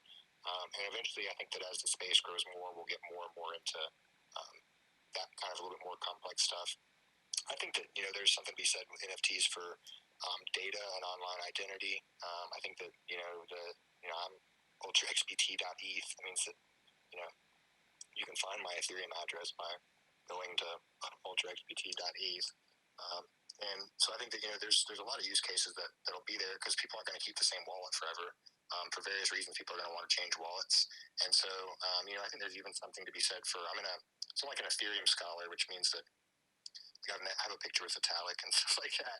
I get to go to the dev cons for free and stuff like that. And essentially, what was I going to say? I don't know. I started bragging about the Vitalik thing. Oh yeah. So I'm on this. I'm on a GitHub with some people that are working on using NFTs for GDPR compliance, which is pretty cool. Helping companies ensure that customers, once we actually transition to Web3, making it easy for companies to ensure their customers' data is secure and compliant with the GDPR standards, which I think is going to be a really cool idea, and something that we might see adoption, if not happen, something along those lines where you can give people sovereignty over their data in a tokenized manner, and have a track of its use. So I think the space is super early. There's a lot of stuff going to come out soon. I want to ask you, do you see possibly, using something like, Chainlink's Candid ID to house almost a wallet per se to hold your NFTs individually off of any blockchain or any site where you have full control? I think that would be amazing. And I think that, once we get to that point, we're in a very good spot for NFTs and for Chainlink and for other chains as a whole. Because I do think that NFTs are going to be here to stay, and I think that there's a lot of disbelief in the market because people still think of them as just art NFTs. And there's nothing wrong with art NFTs, but people haven't really realized that. And so we've had the first hype cycle, is essentially what we've had for NFTs, and we're about to get a value cycle. And I think that we're going to be very bullish for the foreseeable future. And so I think that any chain that is particularly chains that are working on leveraging ETH's value. ETH has a lot of value in the NFT space, and I think that leveraging that and making ways for that value to become more accessible is a very big bull case for anyone. So I think that that'd be a great thing for devs to focus on creating, and I think that'd be good for not just Chainlink but for NFTs as a whole. Give me a wallet of NFTs, right? Yeah, that'd be awesome. All right, I'm going to start on it. Let me know, bro. That sounds cool. What's up, Andrew? Did you have a question for Ultra? Yeah, it sounds interesting, and I'm gonna do more diving into it. I just wanted to also add into the NFT talk, if I may. A lot of people are really focused on the digital art aspect, and in actuality, NFT is anything physically owned. So the market potential of an NFT could be Web3 and DeFi combined, and even more. So we're just scratching the surface. NFT's potential is massive. What That's people a don't very good point. realize is like it's pretty much already NFT. Like everything already has a serial number or a VIN or like a product number, whatever the fuck you want to call it. Like they're just stored shittily and not on the blockchain. Like it's pretty easy to switch once they wake up. The issue is like linking them to the physical world, and so I've been thinking about that and trying to figure out a way, and someone's going to do it eventually, and whoever does it's going to be a fucking billionaire. Like whoever makes it to where you can use NFTs to verify the authenticity of like your Yeezys is going to make $1 billion. And it sounds like it's easy to do, right? It sounds like you say, okay, you put a serial number on the Yeezy and then you put a serial number on the NFT, right? But it's really not that easy because you can still just copy one of the existing serial numbers on the blockchain, right?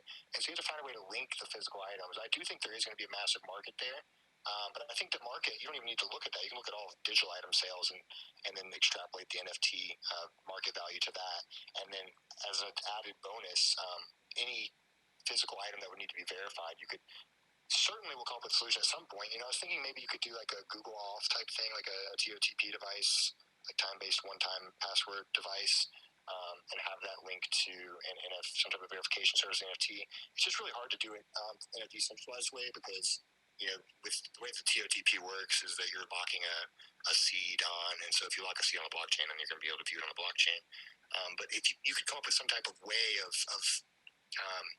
verifying it, or even even if it is a centralized service, having a service that can verify, you can use and type it in, and then basically the physical device would be something like a little LCD screen that you press a button and it shows you based on time, what the code is, just like GAuth, just like Google authorization does. So that's where off-chain computation comes in hand, right? So you cannot have everything on-chain. There has to be off-chain too. And having that correlation between the two in a secure, non-exposure type of way to what, you know, like John Wolpert says, the blockchain is a naked guy standing on the beach. You have to be able to encrypt it, hide it, and correlate, right? On-chain and off-chain. And that's where the real catch is. You know, I mean, you talk about, you know, particular individual things like, you know, whether it's a Gucci purse or a car or real estate or a mortgage to a house or a deed, you know, those are going to be housed in different places off-chain and tie it into on-chain where we can track the transition or the you know, changing of hands throughout the life cycle of this NFT. And, you know, whether it's housed individually on these, you know, entities of Fannie Mae, Freddie Mac, or whoever in the mortgage companies, or in a particular wallet, you know, that kind of expands on what we're talking about. And I think that's a niche that hasn't been busted out yet. I mean, everybody keeps their crypto in a fucking wallet, right? Whether it's a hard wallet or a digital wallet. But you don't want to have it sitting on an exchange. You have it sitting on an exchange, you're fully out there. It's not your keys. Just my thoughts. Hey, I wanted to speak on something particularly that was brought up about shoes. I had some friends that were locals that are invested in a project called Suku, and I did a demo for my friends so that way, because I'm more knowledgeable than them, to see if it was worth investing into. And so during the demo, these Suku guys told us that they're actually going to be doing stuff directly with sneakers. So that's I don't hold, not a show, just info. But the one thing that I have as a question is where do you see scalability for NFTs? Because I got a lot of friends that are artists, but they just can't afford the fees. Who's going to be leading the way for NFT scalability? Well, I think that ETH 2 will make it plenty scalable, but I think there's also, you know, really cool developments like, you know, we've got zero knowledge proofs and stuff like that that can happen off chain to do any type of you know, calculations off chain or keep the NFT off chain until it's needed. There's also, you know, we have like Matic is pretty well versed on NFTs, and that's part of the reason they've been doing so well, in my opinion, is that they were really, you know, we were looking at chains and we looked at a few different options, but most of them didn't have the infrastructure that's needed. And so the most important thing for adoption is user interface these days. And I mean, I don't know if you've tried using like the Solid, like it's really hard to use to use like Sol or whatever. But you know, MetaMask is pretty damn good. And so ETH has been focusing on that user interface really well. And so we wanted to find another chain that had a decent user interface, had a decent infrastructure. And so Matic's really good for that. But I also think that there's a lot of for basic, you know, artists that are just starting out, you can do lazy minting and let the buyer pay the gas cost for you. Lazy minting is supported on OpenSea right now, and I think that's something we could integrate with TipTop as well. Is just make it lazy minted. You don't have to actually mint it. Wait until there's actually demand to mint it, and the buyer pays the mint cost. And I think that's going to be the most accessible option for being on ETH. And then I think once we go to ETH2, I think the cost will become negligible. I think, you know, if you're looking at NFTs versus physical items, there's a ton of overhead that's involved that we're able to completely remove here. Like for, you know, even a physical print, you have to print it and you have to ship it. You know, there's a lot of costs there that aren't just monetary costs, but environmental costs as well. And so, you know, when we talk about, you know, the cost of the NFT, we have to look at that too, and look at what the cost of producing a physical item would be. And I think that, you know, once we get ETH2 merged, which I think will be sooner than we think, and once EIP 1559 kicks in, I think we're going to start looking at much more accessible rates. And even if they aren't, I think that you know, lazy minting is a plenty good solution for most people. Can you explain for beginners like what MetaMask is and how that universal wallet kind of works for the ERC tokens? Yeah, so MetaMask is made by Consensus, which is a Ethereum Foundation funded arm, and essentially they've been focusing on it for years. And it's a standalone app that includes a secure Ethereum wallet, or it's a plug for your phone, or for the computer, it's a plug-in for Chrome. And it works for a lot of chains. Like people use it for Binance Smart Chain too. It works for most of the Ethereum virtual machine compatible, EVM compatible chains. It still works for Matic as well. And it's because it's, you know, these chains are essentially clones of ETH. You know, Matic's a clone of ETH that has a different consensus mechanism, just like ESC, same thing. You know, you're using ETH technology. And so Consensus made this wallet, and, you know, obviously them being, it's run by, you know, Joseph Lubin, which is one of the early Ethereum developers, and obviously they know what the fuck they're doing. And so it's very secure, and it has hardware integration, which means you can plug in your ledger into it and use your ledger through MetaMask and have that extra layer of security. And it's also just super easy to use and very good user interface. And it automatically determines stuff like gas fees and stuff like that for you, which is really nice. Which sometimes you have to adjust it a bit, but for the average user doing transactions on it, it's pretty reliable. So yeah, I think that's a pretty basic. It can hold any ERC20 token. I want to do a plug for John Wolpert. He's a co-founder of Consensus, co-founder of Hyperledger, and the co-founder of Baseline Protocol. The guy is, what I call him is the Wozniak of fucking crypto. The guy is just fucking incredible. Sounds like a powerhouse. Yeah, I know the Consensus team is very strong. He sounds like a powerhouse. Dude, the guy is nuts, dude. I mean, no, I know. You know, It's just the way you say it. He is. I mean, if you guys aren't following John Wolpert and you aren't watching the Baseline Protocol Magic Bus series, you're missing the big boat. Because the things that he's putting together on the back end, and I was so fucking pissed. And I said this before on the Ethereum conference in Singapore when they shoved him out into the fucking street to do his talk. And I'm like, John, you should be fucking front and center, leading this whole fucking conference, dude. What you're doing, dude, you're orchestrating a momentum of getting Fortune 500 companies buying into the whole blockchain, period. And that's what he's doing. I just want to do a shout out to him, man. The guy's a boss. And that's their play the whole time. You know, ETH has a very strong development team and very strong funding for development. And that's why, you know, it's all these all these chains are using Solidity because ETH uses Solidity. They're all using Ethereum virtual machine. And if you don't, then you're facing a huge uphill battle because so much money and so much funding, and just in general, there's so much investment that's in the Ethereum space versus other chains that the developer incentive is massive. And so you're fighting an uphill battle, and that's because the Ethereum Foundation and Consensus and just general ETH ecosystem from the very beginning has put a very strong emphasis on developing infrastructure. And having that infrastructure is very important. Like people get pretty nervous when they have to deal with like bad UI, and rightfully so. Like if you're dealing with a blockchain and the UI feels a little bit wonky, you're going to start wondering like, well, is my money okay? So having like a super smooth wallet like that is super important, and it's part of the reason that ETH has been pretty unstoppable in that regard. So I think that the priorities are right there, and I think it makes a lot of sense that MetaMask is doing so well and that ETH's doing so well. Bay, did you have any questions? I saw you join. We had a few speakers that joined. I haven't spoke. Does anyone have any questions? Bay's just vibing. I saw Forza.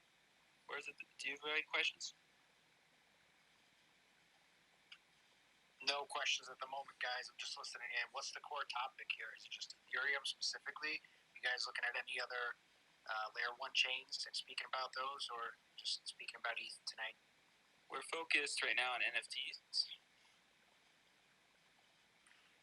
Yeah, I mean, I guess, like, what do you guys feel outside of the digital art, the core use cases of NFTs in the future? Like, for me, sometimes I think about tokenizing real estate, like, for example, owning a fractionalized portion of the Empire State Building, or owning a portion of, like, a royalty right to a song.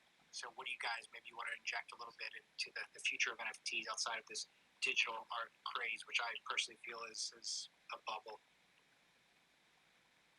See, like us think a lot, not just art. I mean, as everybody's saying, it's art is the forefront, but when we real hit the balls to the metal, we're talking real estate, we're talking cars, we're talking anything that has fucking value.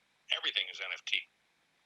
And I'm bullish on Chainlink, but I'm seriously bullish on NFT because having that unique identifier will cause full ownership and traceable ownership.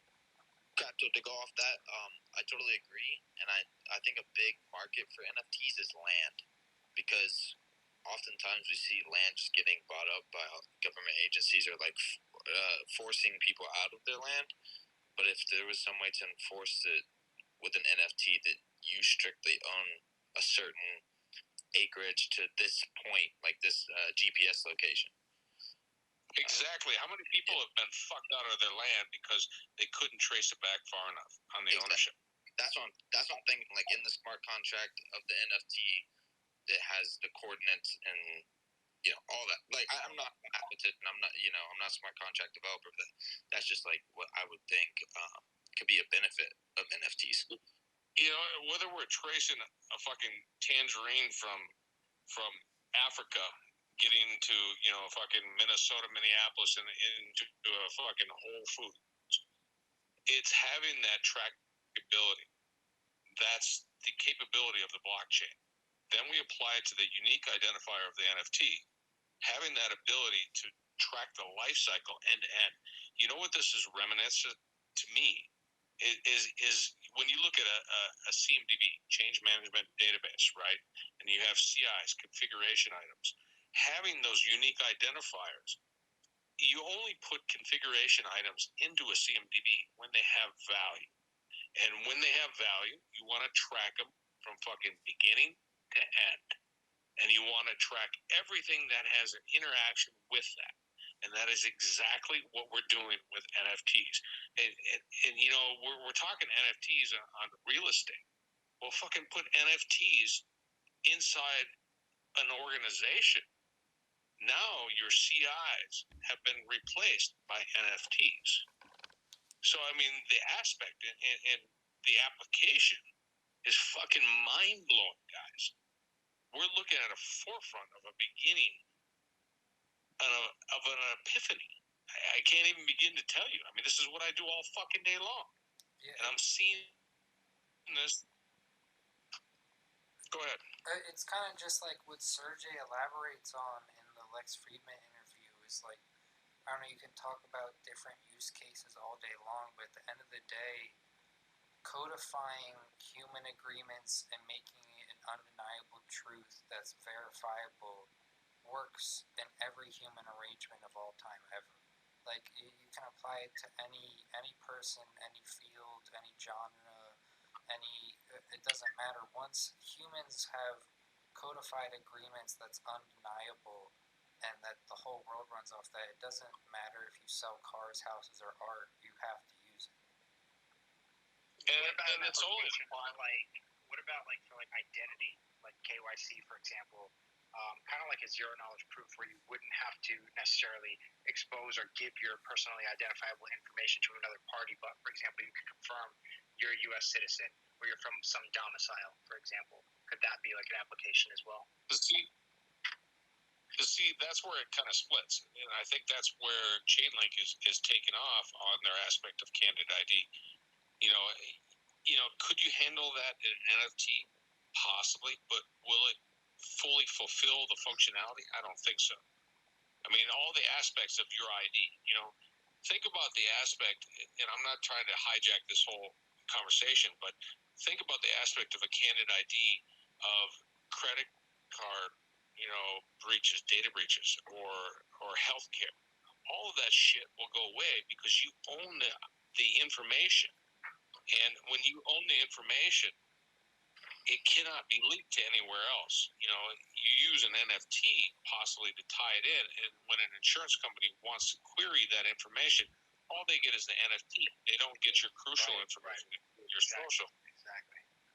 Yeah, and step from the side, and it's almost like now we have layers of protection that we never had before, and we start splitting that off. I think this is going to greatly expand. I mean, guys, we are on the fucking pioneer precipice of change. So well said. What platforms are you guys looking at? Because right now you have obviously the digital art, but what kind of platforms outside just to expand the use cases? What is the forefront of potentially good investment or promising? Well, art, in my opinion, is extremely important because it has first and foremost value, right? And then when you start to expand upon it, there are going to be other projects that follow suit. Do you want to jump into a project that is all across the board and tries to tackle everything? I don't think so. I want niche markets. I want focus, and I want laser focus, because that tells me that they're looking at every aspect of possibility. So, from what we're talking about tonight, the shit doesn't exist. So if the wheels are turning in your head, it's time to start learning coding and time to start whiteboarding this shit out. It's funny you say that. I'm actually doing Crypto Zombies right now as I'm on the podcast. But I guess another answer to your question, if you're looking for investments in NFTs and you're looking for art plus value, I think the concept of Toshimon as a project is a good place to start your research, because it doesn't have to. It can have art value, but also have utility case, and I think that's where a lot of these long-term, I think that's where your money's safest if you want to invest in NFTs, is something that's also art and utility, not just looks cool and is an animation. And that seems like, if you think about it culturally speaking, crypto is so in tune with Gen Y, Gen Z, just getting that or those respective cohorts, generational cohorts, onboarded with the meme culture and with the NFTs and with the art.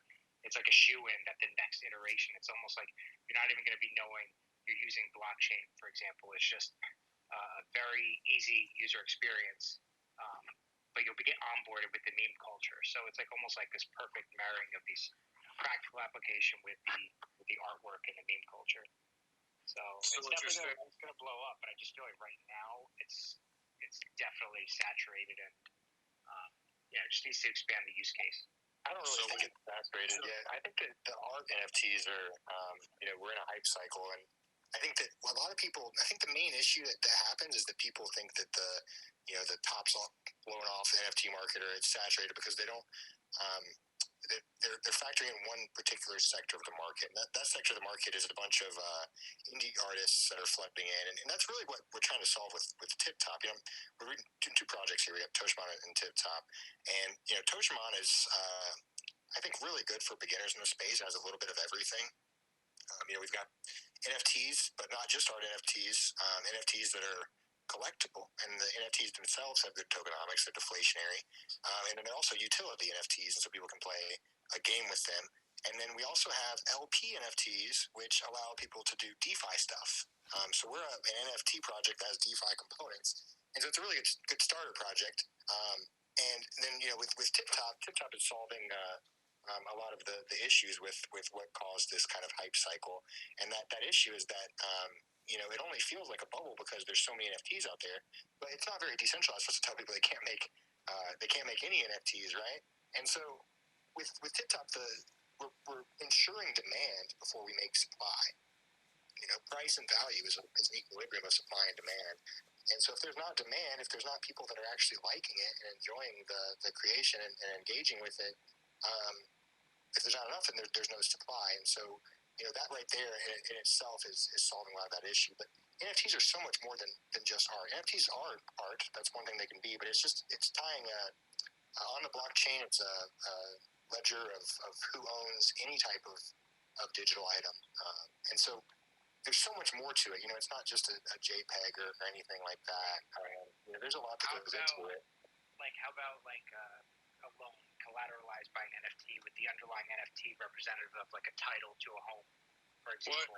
Hold on. Let me take this, because what he's saying is exactly right. Their mechanics is they're giving value that's verifiable on the NFT, and that's what a lot of NFT spaces lack. It's more hype than anything. What they're doing is a mathematical equation on demand. So now you take TipTop on top of real estate, where you look at versus Iowa and California, the value would be applied from a TipTop equation could just greatly expand it all. I mean, correct me if I'm wrong, but that's where I'm seeing this going. Yeah, I think that there's a lot of use cases here, and I think there's a lot of ways to incentivize, not only demand but incentivize correct supply. We don't want too much supply of any asset. We don't want too many apples. Too many apples, they're going to go bad before we eat them, right? So it's the same thing for NFTs. We have to make sure that the supply matches the demand. And so that's the core platform feature, is that we're ensuring that supply does match that demand. And so along with that will come a brand of well-structured tokenomic NFTs, and that brand should help carry some weight as well, just from the fact that it's not watered down. You go on OpenSea and it can feel as if it's watered down because there's so many things there. So that's part of it too that adds to the overall value, is the fact that we're all on the same playing field, and we all know the rules, and we all know that the supply is not going to get out of hand unless it should. It's not going to be a huge supply unless there's a good reason for it. Jesus, man, if I understand correctly, you timeshares off the TipTop. Hey guys, can I go ahead and add something in here? Yeah, go for it. Right on, thank you. I'm extremely fond of NFTs, but I'm not a huge collector of the actual art pieces right now, because I believe what you guys are talking about, there's kind of two concepts. There's searching out the NFTs to invest into that might rise in value. But then there's a untapped future realm where we're kind of just barely accessing the smart contract functionality. And so, you're overlapping track and trace, which is something that's really good for DLT. Something I've invested into is like Origin Trail with their decentralized knowledge graph. But you're talking about real estate, that can also be applied just by tokenizing a house. You can mint a token that represents your house and do the same thing. It doesn't actually have to be an NFT. So where I think NFTs are really, really awesome and is just barely being tapped into is more of community building, fundraising, and kind of bringing together aspects of blockchain to communities, because you can offer, rather than minting your own token to sell and do an ICO, you can offer NFTs that represent your brand that now can be updated with future products you release. Maybe you're selling albums that you can update the songs afterwards. And so it becomes this really cool bridge into basically creating a brand and fundraising and generating revenue for artists and communities without having to mint an actual token, but utilizing other blockchains. I think you missed a good part of the conversation, and that's part of what we're touching on. But I think you're even expanding on it. Yeah, definitely. Because I heard you guys talk about particularly like what would be good to invest into, which chains, and you were mentioning Matic. I think XDAI is another really cool option for NFT minting. Mintable has a cool platform, but yeah, I guess just elaborating on where the space has, because I was kind of inspired by when you mentioned, if your wheels are turning and this is what you're thinking. Like, I'm currently building a project right now that's NFT based that has to do with this. So I've been thinking a lot about the utilization of NFTs and how to use that smart contract, especially now that they're becoming updatable. We should take him into another session and brainstorm as a group, a collective, because I think the power of multiple minds, we can create anything. Absolutely. 100%, bro. I'm down to host a brainstorm session on here. We have so many intelligent people that come on the space. I'm sure we could come up with something crazy. Yeah, to jump in on that real quick, I just want to encourage everyone that is listening. If you think you have an idea that, like, someone else might relate to, definitely request to be on. Like, we want to hear from everyone in our audience. Like, it's a community for a reason. It's not just us sitting up here talking all day like we're on some high horse or anything. Like, I definitely personally want to hear from a lot of you if you have ideas that you want to share or questions that you want to ask. So just keep that in mind. Cool. Well, thanks. I was feeling inspired to do exactly that. Appreciate it. Hell yeah. I think we'll bring on one more. I see Xavier. Hi guys, thanks for hosting this. My question is kind of long term, but I don't really know, whether it's going to be long term, medium term, or short term, depending on how fast the space moves. But what I'm thinking about is like the idea of like decentralized governance and how that would work. Or is it something that is inevitable within the future when it comes to the way the blockchain is moving? Because when I think about blockchain, I just think about contracts.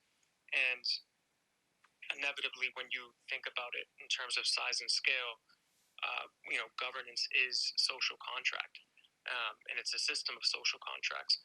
So I'm wondering if you guys see... there's obviously going to be obstacles because of people in power and because of governance systems that currently want to hold on to their power. But do you think that it is inevitable in a sense that like we are going to end up moving towards a system of decentralized governance? And if so, like how do you foresee that changing the landscape? Please define closer your decentralized governance. So it would be aspects of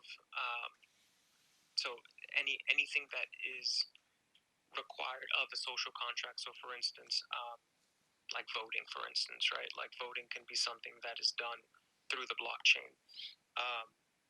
When it comes to governance, we talk about governance in the sense of, we have tokens on like Uniswap or something like that. And then there will be like a democratic system through which decisions are made. And that's something that you could potentially translate to democratic systems and legislation. basically it's something that's not in existence right now, but I can foresee it being something that evolves through a blockchain system. So I'm just wondering if you think that that's possible, or if you think that that's something that is too far-fetched. I think something that might answer your question is if Ultra could elaborate on the voting process they're building out for the Toshimon holders. Like, I think that would be a pretty decent parallel to what it would take to build out like a local governance system. So, governance systems are interesting in crypto, and most of the structures that we have now are oligarchical in nature, where it's whoever has the I guess we have some reputation based systems, but there's ways to game those as well, and so we still haven't. No one has solved the key governance problems that we have yet, but I'm confident they will be solved, and we're getting there. We're getting closer. With Toshimon, it's relatively basic. With Toshimon, it's based on token ownership and on ownership of LP NFTs. And so, we want to make sure that the LP NFTs are always tied to the benefits of the tokens themselves. And so, essentially, what you can do is, this is a non-managerial voting mechanism. It's a non-managerial governance token, and you can use it to vote for stuff that doesn't affect the day-to-day business decisions. That's for legal reasons. DAO tokens are sometimes considered securities by the SEC, and it's for no good reason necessarily. It depends on how they're launched and stuff, but it's always it's better to go with utility token structure. And Toshimon and TipTop and everything. I mean, we're above water. We're not. I'm not anonymous. Everybody. I've been doxxed, not just face. Like my whole name is doxxed, and I'm Alex Perry is my name. And we have a full actual business structure. We're incorporated in Wyoming. We have a bank account. We have Coinbase. We can pay employees in W-2, and it's something that a lot of the some of the Anon projects can't do. And I'm not saying the Anon projects are bad. I think Anon projects are really good typically. But it's a little bit different vibe. So you play by a different rule set typically when you're Anon versus when you're doxxed. And I think that both types of ways going about it are important. But we're going about it this way, and I think that it makes it a little bit easier to bring on new users when you go about it this way. And there's a little bit more trust by people that aren't crypto natives, and so that was why the choice happened there.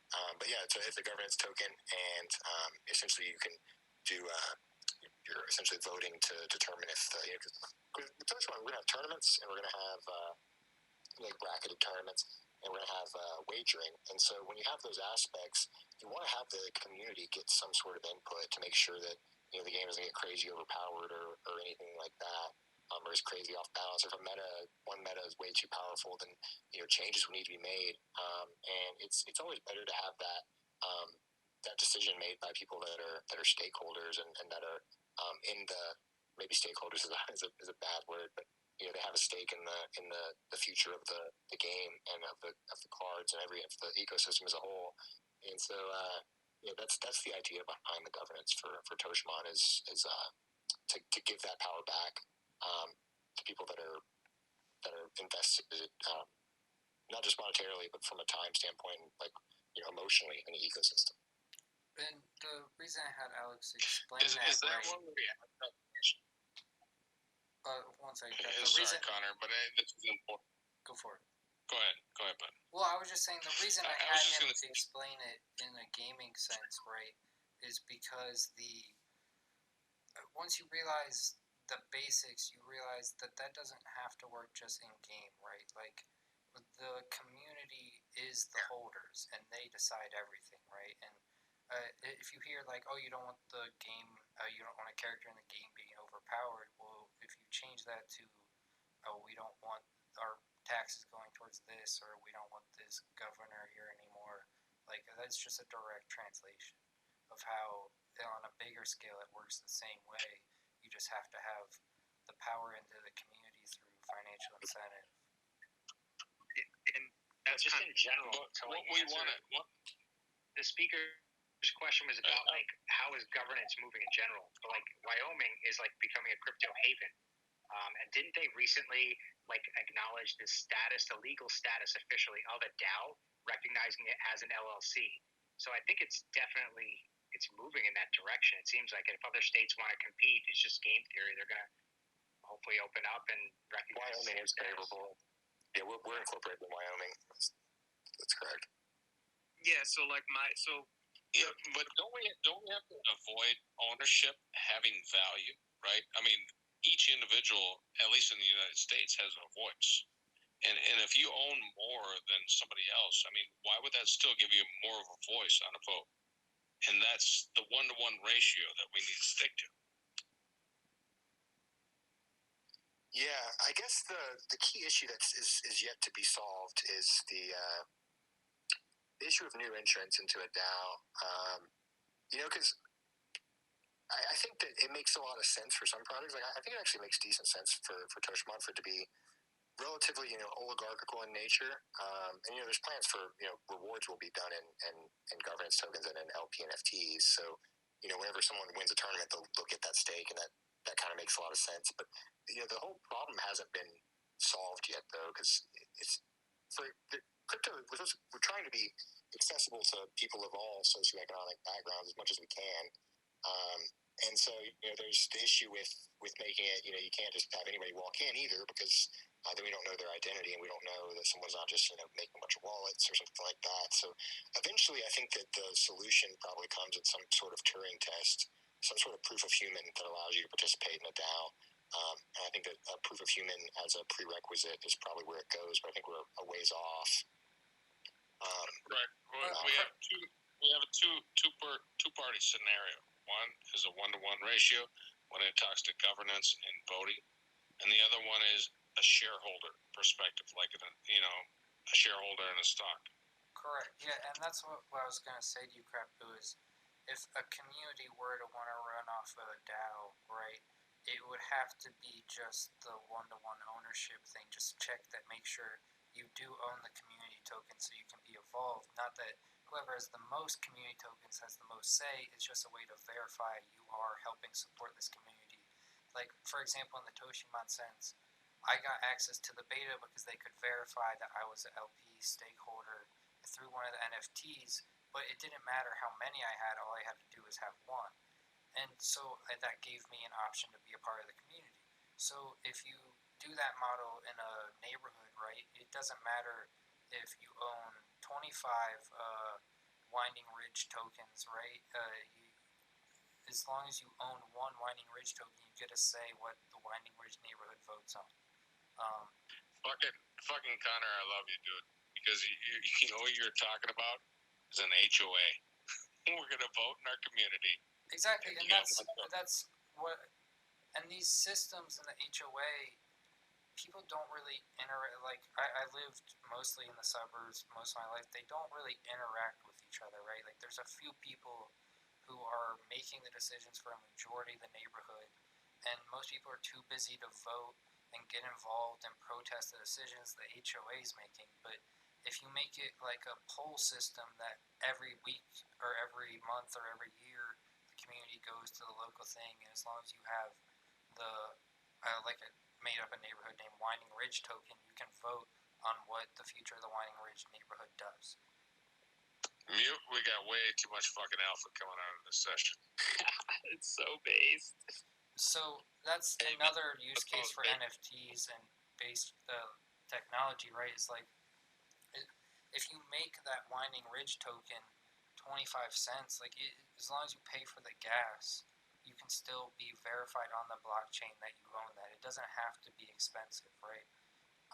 So it's just a whole different way to make sure, and also it kind of gets away from the citizenship thing, right? Right now, we have a lot of people in America who affect the communities but don't vote because they're not registered as legal citizens. But if you switch away from having to be a citizen to vote and you switch to this tokenomics, right, and you just anonymously own a community token, you can vote without having to worry about being exposed as an illegal citizen, and then that way everyone has a voice, even if you're there in whatever shape or form, without risking giving up yourself to custody just trying to vote for changes in your community.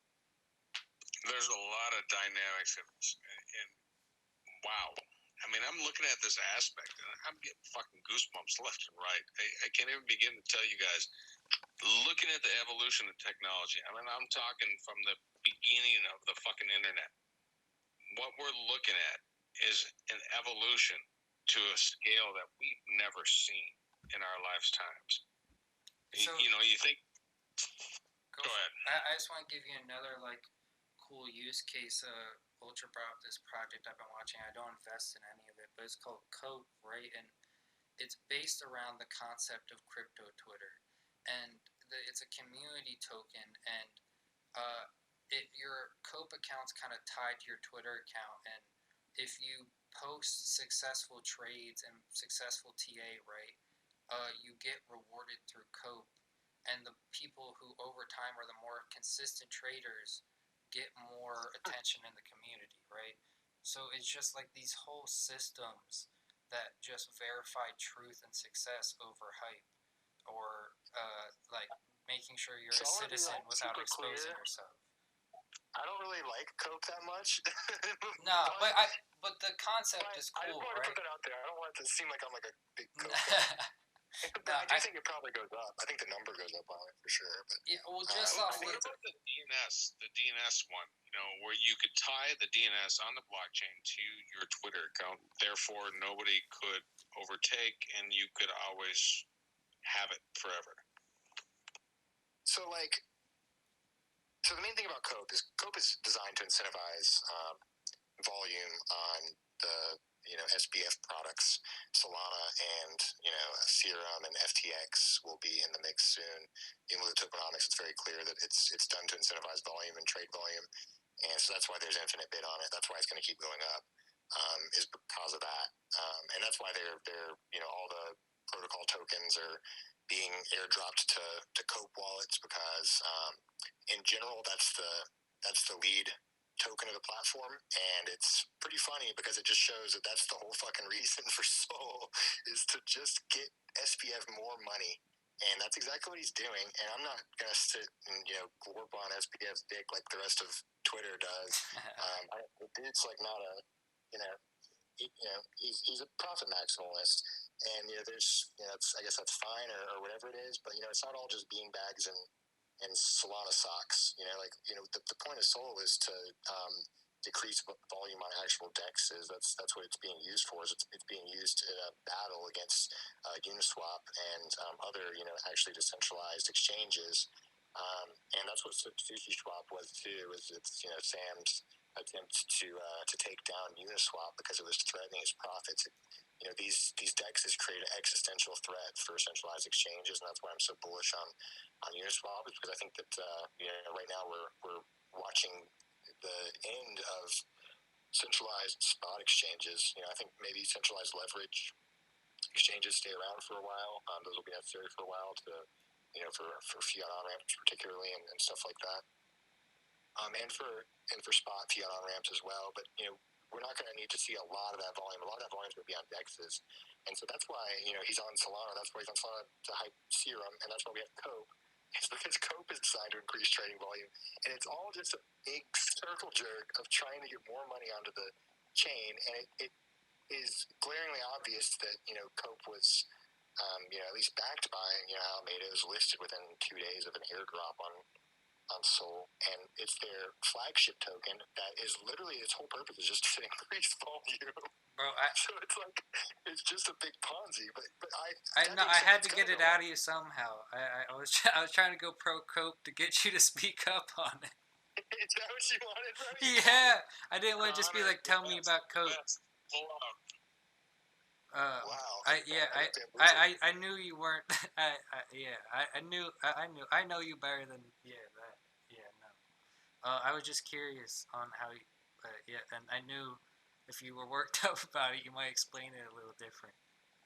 Has anybody looked at the EVAI project that's happening. Their website's already up, evai.io, and they go off of ratings of tokenomics, and they take AI and ML in consideration. I mean, it's completely hands off, so it's almost FUD proof. I don't know how real it is, how accurate it is, but wait, what does it I do? started playing around.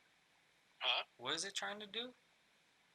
It takes a rating on essentially any token, and it looks at multiple metrics. And you can build a dashboard to look at all the aspects, but in the back end, it equates it out and gives it a rating. Whether FUD's in place or whale ownership sell off. I mean, it takes a lot of aspects, and I started looking at it, and I'm like, this makes a lot of sense. I haven't read about that, but there's a website I stumbled upon the other day recommended by someone in another space. I don't know if he's here tonight, but it's called Lunar Crush, and it's like a sentiment tracker on coins, and that's really fascinating, and not that many people are doing that right now. It's a sentiment. Lunar Crush has been around for a while, and it's pretty damn good. It just popped up on my radar. I'm not sure if it's new, but it's new to me. It doesn't calculate the equation, though, as much as they do.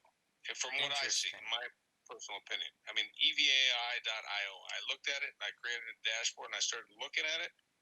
I'm like, wow, there's a lot of information.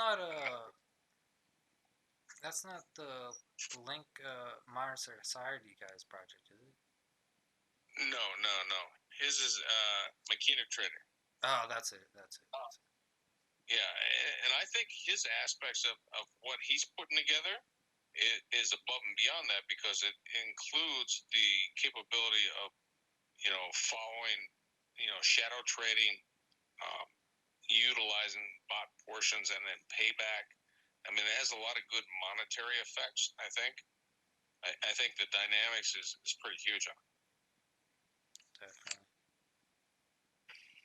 Yeah, I know he's working hard putting that together, and if you're not already on Machina Trader, I definitely encourage you to go make an account. It's free. It's another social platform, also incorporated with what Crypto was saying, shadow trading. Someone should tweet the URL out and share it to the space. Yeah, actually, I can. Hold up. Yeah, I felt bad that he felt so bad talking about the project because he joined late and didn't know it was the Woo space. But we asked him about it.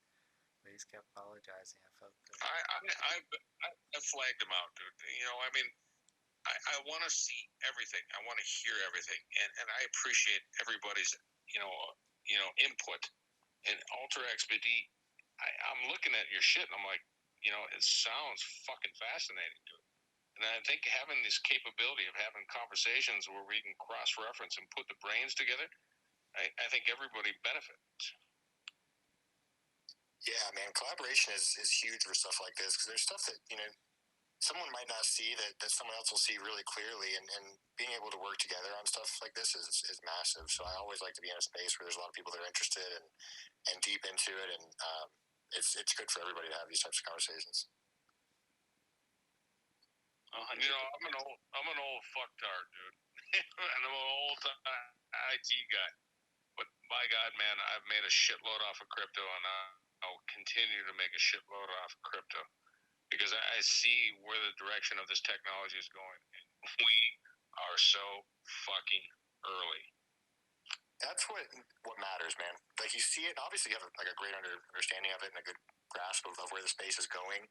And after you get that, and you get that kind of almost epiphany moment that we were talking about, after you get to put the blinders on, and you have to you just got to keep pushing for it. And that's been my goal, and that's what I think everybody should do, is that temporary price action. Price actions have been scary. We've got Elon Musk fucking manipulating the markets to pump his dog coin. All this shit, it's going, shit's wild right now, right? But we're still on the same path, and we still know what's going to happen, But whether or not we know where the price action is going to be in a month, we definitely know where it's going to be in 6 months. We know where it's going to be in 3 years. I do, and we've reached critical mass at this point. That's what the super cycle is that we're reaching critical mass, and we're getting to a point to where it's we're about to be unstoppable, and at this point, we might already be. And so, price control on these assets is something that's really important, and I think that's what scares the existing financial institution, is that they didn't enter a long time ago because there wasn't enough liquidity, but now there's enough liquidity. It takes too much money for them to get price control, and so that's one of the primary attacks on on these technologies is price control. If sellers are out of tokens, then they can't really sell tokens, and so I think that these dips are being used by institutions or by governments even to accumulate, because these protocols are unstoppable. So anything that any FUD that's happening on Bitcoin, Bitcoin's not going anywhere. I think that there is a market cap attack being done on Bitcoin. I'm not sure whether it's actually nefarious, or if it's just being used to flood Bitcoin to fill bags. There's something that could be said for that. But there is a market cap attack being done with Doge, and I like Doge. For Doge was the first it was the first alt besides Ethereum that I bought. I bought it before I bought Litecoin or anything else. Back in the day, and I really liked it. It's a little meme point. I thought it was fun, and I think that's why a lot of people like it. There is an appeal there, but we don't really have much of a price history on Doge, and Doge was sideways for so long. We really don't want Doge flipping Bitcoin.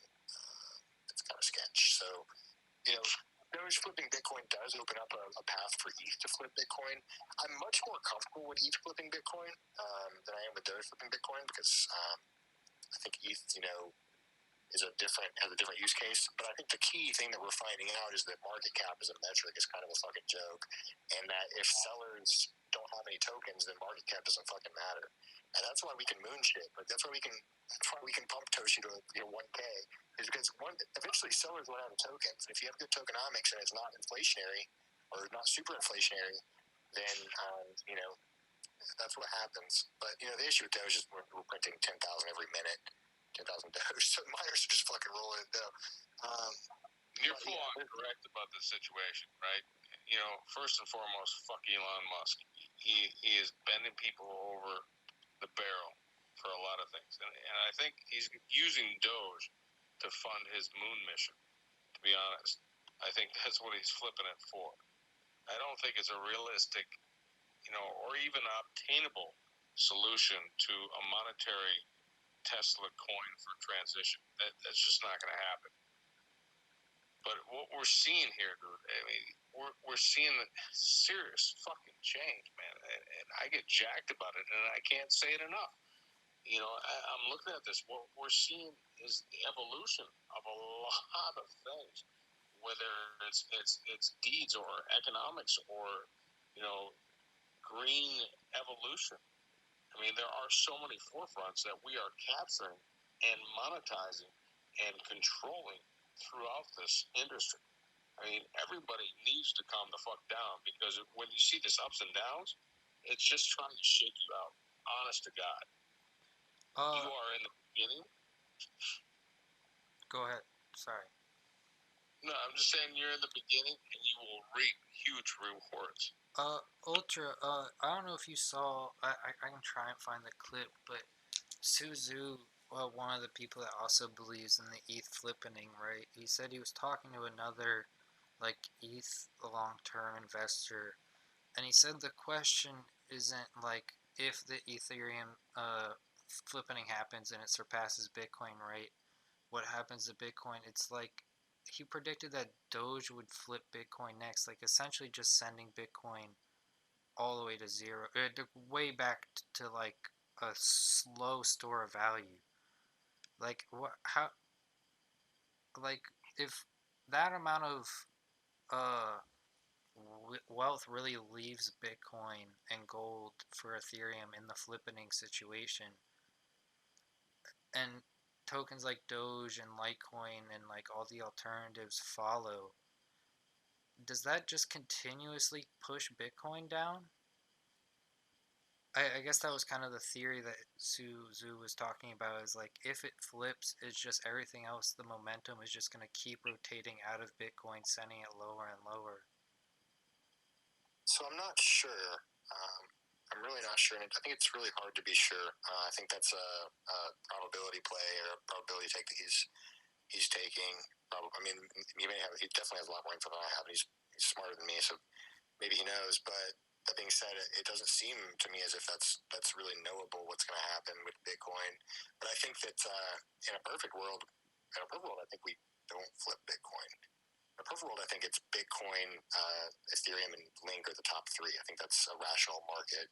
I think that you just wrap Bitcoin and put it on ETH and lock up a ton of the supply that way, and reduce the sell side liquidity, and DeFi ways, using DeFi on Ethereum, and leveraging Bitcoin for yield is something that I think is that could be done, and I think that's what needs to be done. I think that in the end, it's a losing game to let it flip. Or maybe it's not a losing game, but it's a vulnerability to let it flip, because then what's going to flip next? And eventually we need to talk about how market cap's a broken metric, and that's really the key to it. Is that market cap is so ingrained in traditional finance, and is so in everybody in crypto's minds as well. They're like, oh, it's a under 5 million market cap gem, like Toshi, under 5 million.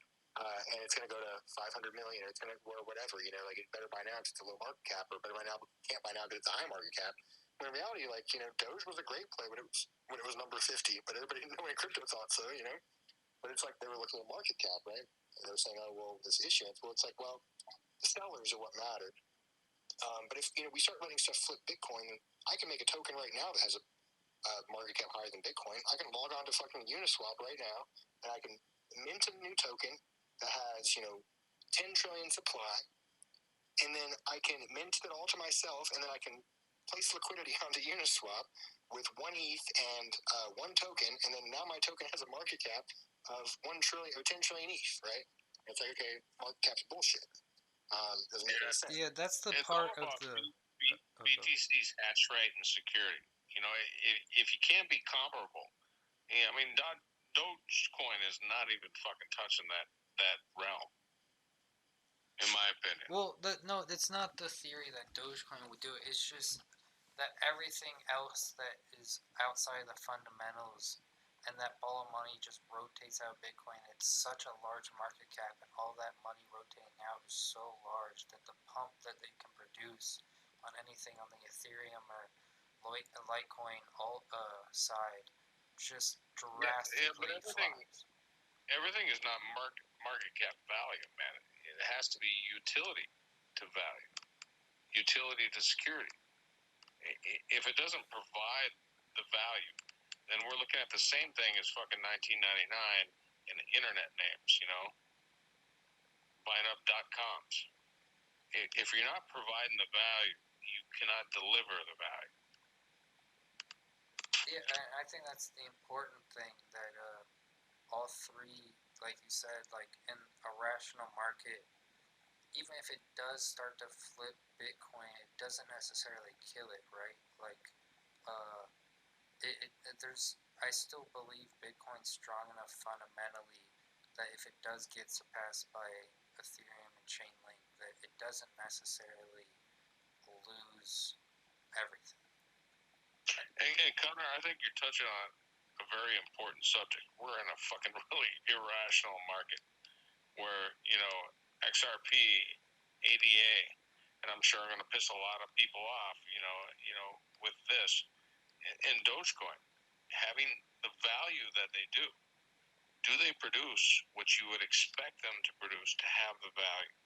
And that's how I approach any projects, and when I look at them, from the forefront, they're just starting out. Where are they at from the IDO? Where have they, dropped down? And what is their timeline? What is the roadmap? Who are the people that are leading this project? And, I looked at ERSDL, man, and I invested for a while, and then I pulled out and made my money, and I just had a fucking bad feeling. My gut told me that I just don't feel it. And then they had a shitstorm that came through there, right? It may be a good project, but if my gut's not in there, if my passion's not in there, I'm not fucking investing, because that's what your money is. If you're not passionate about your money, You might as well go to Hey the fucking guys, so I had a question. I've been listening, I was half listening, and I don't know if you guys spoke about this earlier, and I was trying to understand the madness with Dogecoin, and do you guys really believe like the money will start funneling into others? I don't know, like people talk about Ethereum that's gonna flip onto Bitcoin, and I'm kind of like a Bitcoin maxi. I mean, but I really don't give a fuck. I'm not gonna like defend it. But what do you guys think about that? When I talk about the money funneling out, right? It's just the size of the Bitcoin's market cap that if these alts capture small percentages of that large market cap, their value 2 to 20x's. So that's the theory, right? Is that if people start losing faith in Bitcoin as the king, right? Just small percentages of that money rotating out can cause huge changes in the market for things like Ethereum and other coins. But it doesn't necessarily mean that it's failing. It's just that the money in there is so large that small percentages of it moving also move other things drastically. I'm going to tell you two things that I saw out, in Twitter and all the, interfaces that I deal with, man. One is that, I don't know if it's FUD or not, but SpaceX is looking at, doing a moon mission, and they're going to call it Doge 1. Then you got Elon Musk. He's promoting Bitcoin, and then he shits on it and says, it's just not good enough to buy our Teslas, right? Then he tweets again, we're looking at, working with Doge developers. Who the fuck are Doge developers, man? I thought the only particular developer they had left the project, unless I'm mistaken. So if he's going to use that to fund the moon mission, then you're sure in the fuck going to look at Doge going over $10. That's a no-brainer. Because of just the evolution of TikTok and social media and the fucking hype. Will it crash? Surely right after. But that is not what I invest in. I invest in utilities and the viability of functionality. And I look at the visionary aspect. The main issue I don't think is necessarily Bitcoin going to zero. I don't necessarily agree with Suzu on that. I don't think that Bitcoin goes to zero if we flip it. I'm not a Bitcoin maxi by any means. I have .eth in my name, so obviously I'm not a Bitcoin maxi.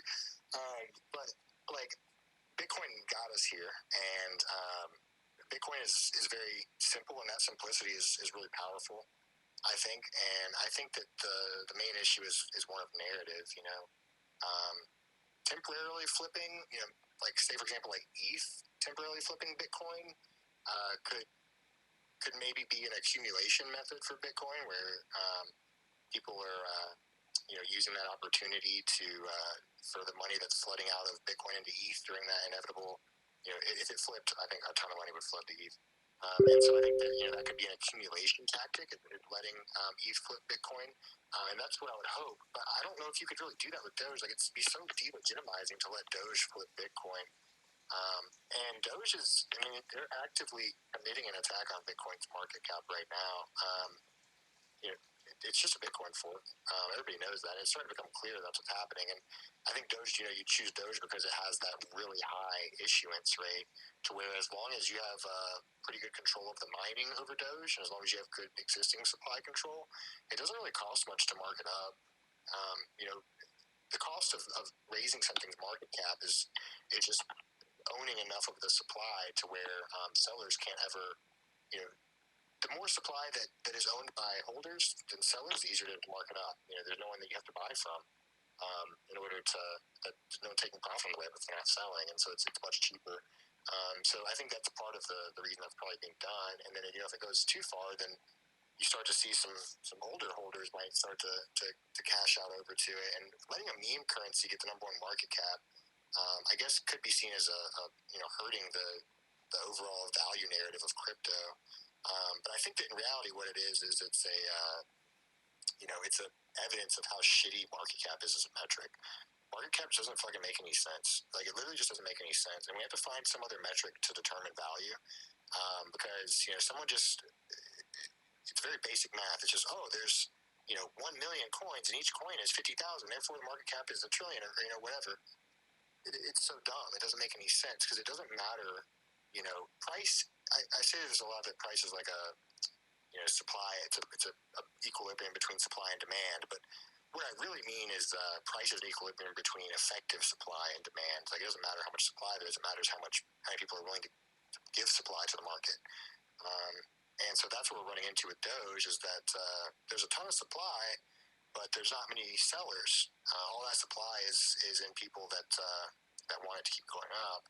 And so that's the issue, is that I'm not sure that the core, that's the scary part, I guess, is that I'm not sure that the core, crypto community, the cypherpunk type, very core ideological group has supply control of Doge. And I'm worried that if they don't, I'm worried that they're not doing it now, because there's a certain thing to be said about, like, well, if that's what's happening, it's going to fucking keep happening, then we need to start buying Doge, because we need to start getting supply control now so that we can stop that from fucking happening.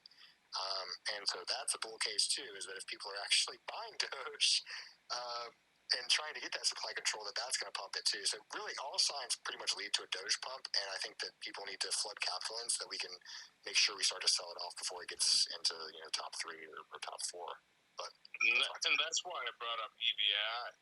And you can't have just one data point on one aspect. Having one data point and trying to make a decision is insane. You need to have multiple data points. You need to understand the big picture. And if you can't capture all of that, then you're not making a good decision.